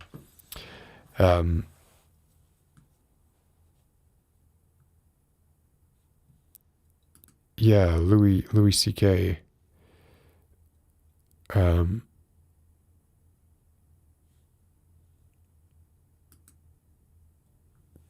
Yep. Yeah, it's rough. I mean, Amy, I definitely believe mistakes are forgivable, and people can and should be generally, ostensibly our prison system is about rehabilitation, not punishment.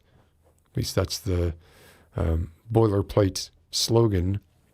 But generally, it tends to be more punishment-based than rehabilitation-based. But then also, like, there just becomes a point where it's just like, okay, this person is not getting the picture or did not get the picture. This person is wired to kind of think this way, and whether or not they maybe say that they have had a revelation, like, let's take, Cuomo. Mayor Cuomo now was accused of essay, told, by multiple people. I watched his apology today. I watched his apology. And it, like, when I heard it, it felt as sincere as an apology can be, right?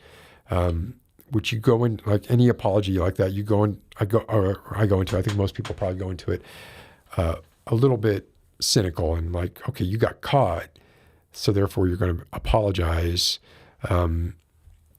And to me, like, I don't know enough details about either the accusers, and he claimed, he was saying in his apology, he was saying the accusers should come forward and we should hear what they have to say and they should be heard and all of this stuff. That stuff has not been, I don't know the details of it yet. He kept repeating, I want everyone to know that I never touched anyone. Like, there was no physical contact. Also, there was a pandemic going on for the last year and a half. So, maybe, just maybe, you didn't touch anyone, but it wasn't because of any virtue of your own. Maybe it was because we were during a pandemic. And if it hadn't been for that pandemic, maybe that would have gone a different direction. I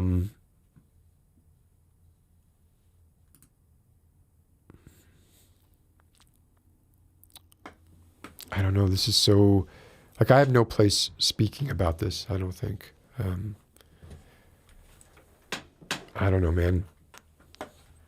Does Johnny Depp seem like, I don't know. Johnny Depp seems like, I don't want to judge people based on superficial stuff, but he has a lot of the hallmarks of the type. But I don't know. I don't know enough about it. I don't know. Absolutely, Q. Yeah. I think he was trying to, like, make a point that, like, it seemed like he was trying to make the point, like, he didn't let it go that far. But my immediate question when I heard him say that was, did he not let it go that far? Or did circumstance not let it go that far? Like,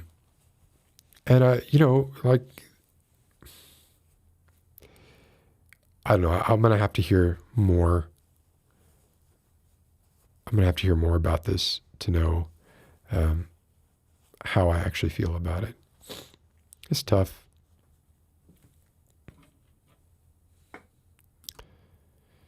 Well, one of Mia Farrow's sons sided with Woody Allen.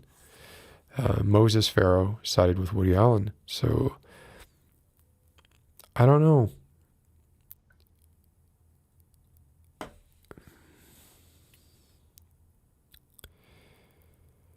Yeah.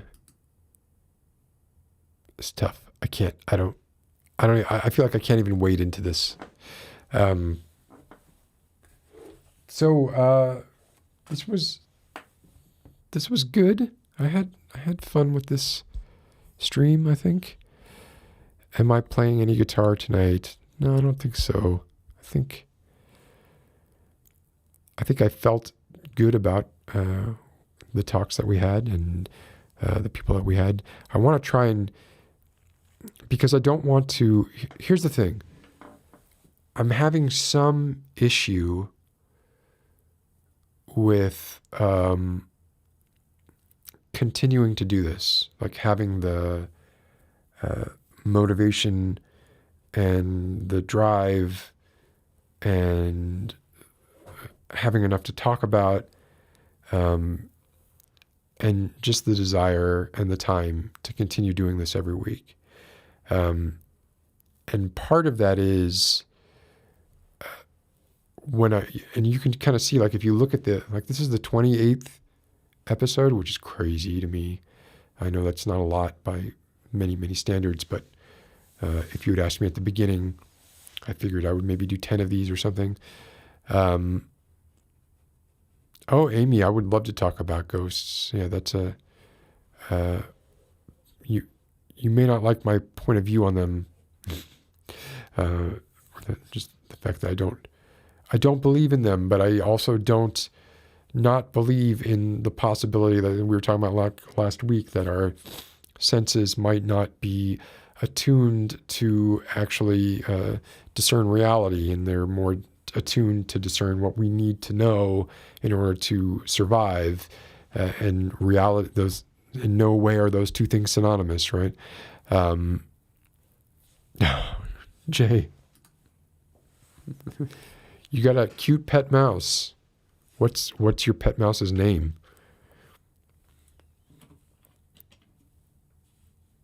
Cawthon, do you play guitar? Are you suggesting a duet of some kind? With the lag, it might be very difficult. Unless one of us could be the delay. Tarot cards, huh? Yeah, I'm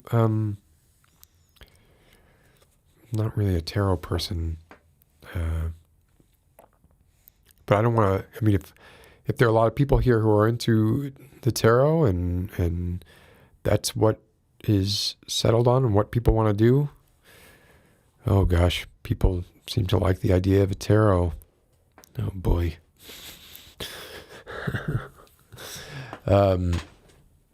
Well, maybe that's something that we have to do. Well, tarot, we could do both. It doesn't have to be either or. I mean, we're looking for topics.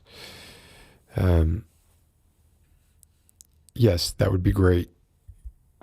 I could badmouth ghosts and then get my my fortune told. I'll have to do it would be a very negative outcome.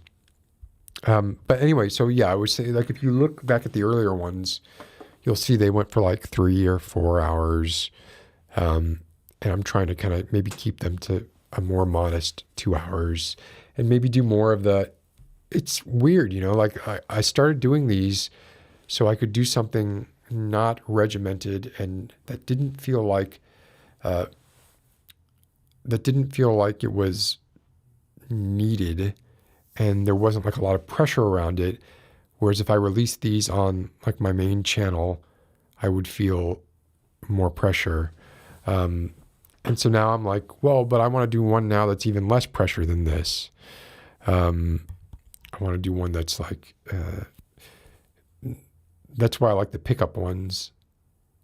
Unfortunately, like, it seems like I kind of like those more than I like the official ones, because the official ones, it's like, all right, it's got to be at this time, and you got to have something to say, and you got to talk for at least 2 hours, and maybe bring people on, maybe, you know, maybe not. But if people don't write in, you got to be prepared to talk for 2 hours. A massive Zoom would be fun. And there is a Discord, Crimes in Space. I don't know if Q is still around to post the Discord link. Elxie, who I don't know you, but it's very nice to see and meet you. Call and karaoke, I'm not sure. What does this mean? What does call and karaoke mean? How would this be? How would this work? Because we got to remember there's lag. So I guess, are we talking about somebody calls in and they sing? They could sing and I would play guitar to what they sing. I'd be down with that. I'm wondering, would that work? Yeah, that would work.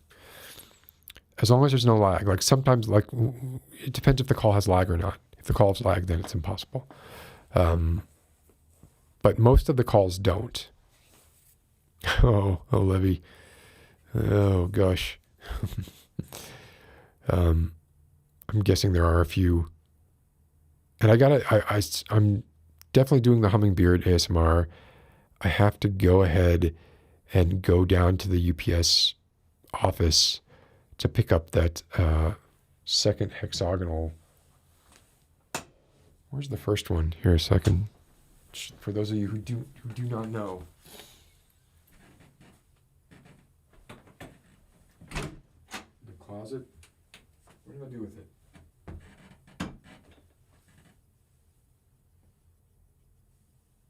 Where did I put it? Shit.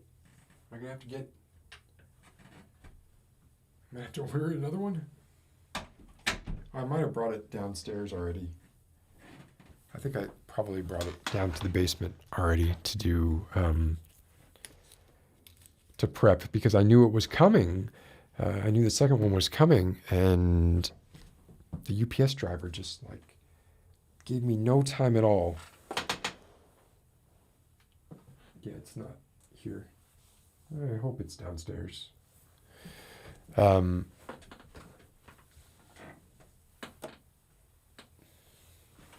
at my favorite little lights here. These are another reason these are so great and why I like them so much is they're wireless, right? So they charge wirelessly. So this is a very low profile wireless charging pad here. So I can just have them sitting on there and they will last forever.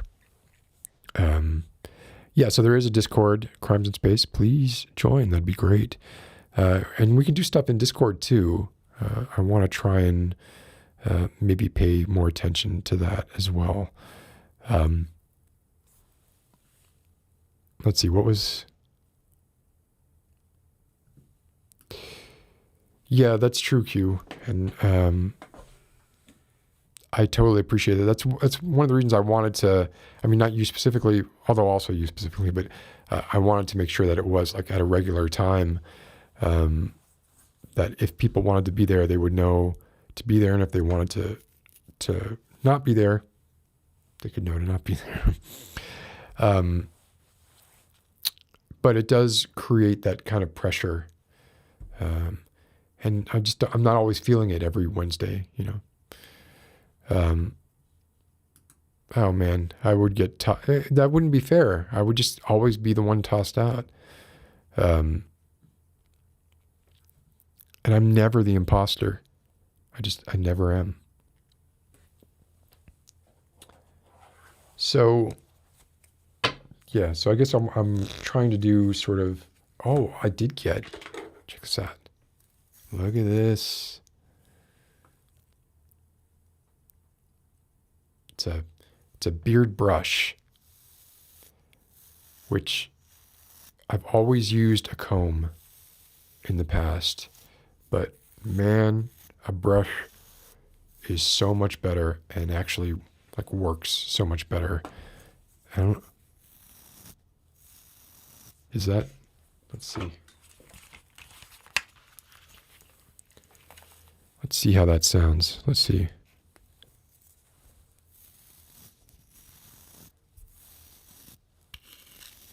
That's pretty good.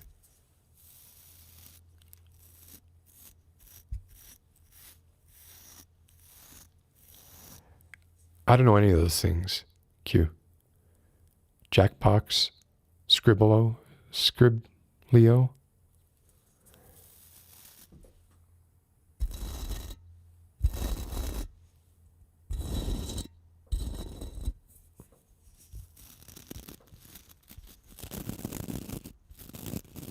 Yeah, it sounds great. What makes it a beard brush? I think it's the size and the size and the length of the hairs. Like it's not, I don't think it would be that effective at anything beyond beard length.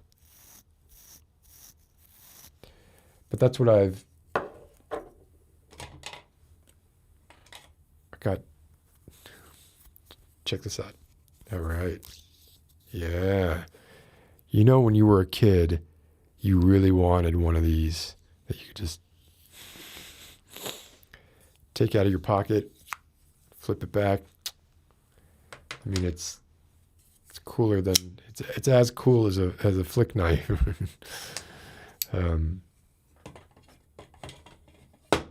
Ooh, Trivia Murder Party.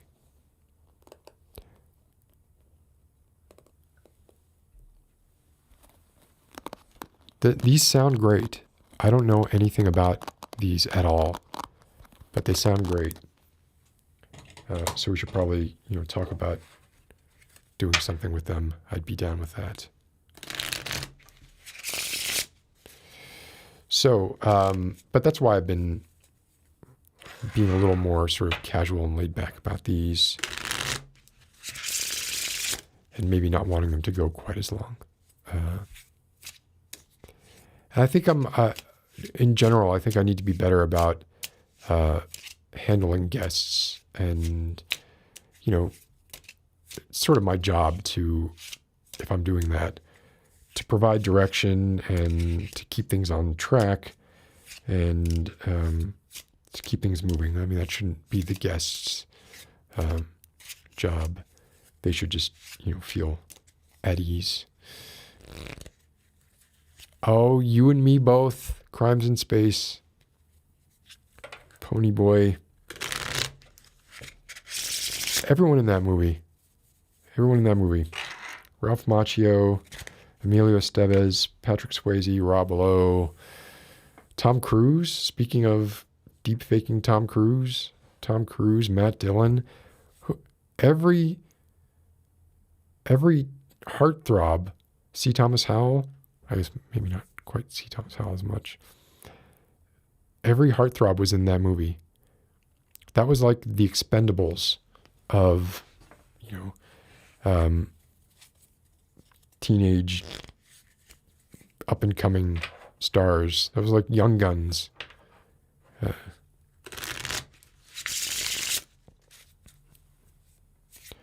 Yes, I've seen Rumblefish. That was also Matt Dillon. Yeah, I'm a fan. All right, so I'm going to call it for the night, and I'll sync up with Q and some other people on the Discord and kind of see if we can arrange something there. But thank you all for coming, and it was, I always enjoy it. I don't want, please don't be mistaken. Don't mistake me saying that don't mistake me saying that sometimes I'm not in the mood. It seems like once things get going, I always sort of, or I feel like I get into a rhythm. I might not actually, but it kind of feels like I do. So yeah, I'm not saying I don't enjoy it. I do enjoy it quite a bit. Drawful. Are all these like Discord specific? I know nothing about any of this. But yeah, I hope everybody has a good night, and I hope to see you all, if not next week or even earlier, and maybe we can figure something out on Discord. If you're not on the Discord channel, please go check it out, and we'll see you all soon, and hope you have a good evening. Take care.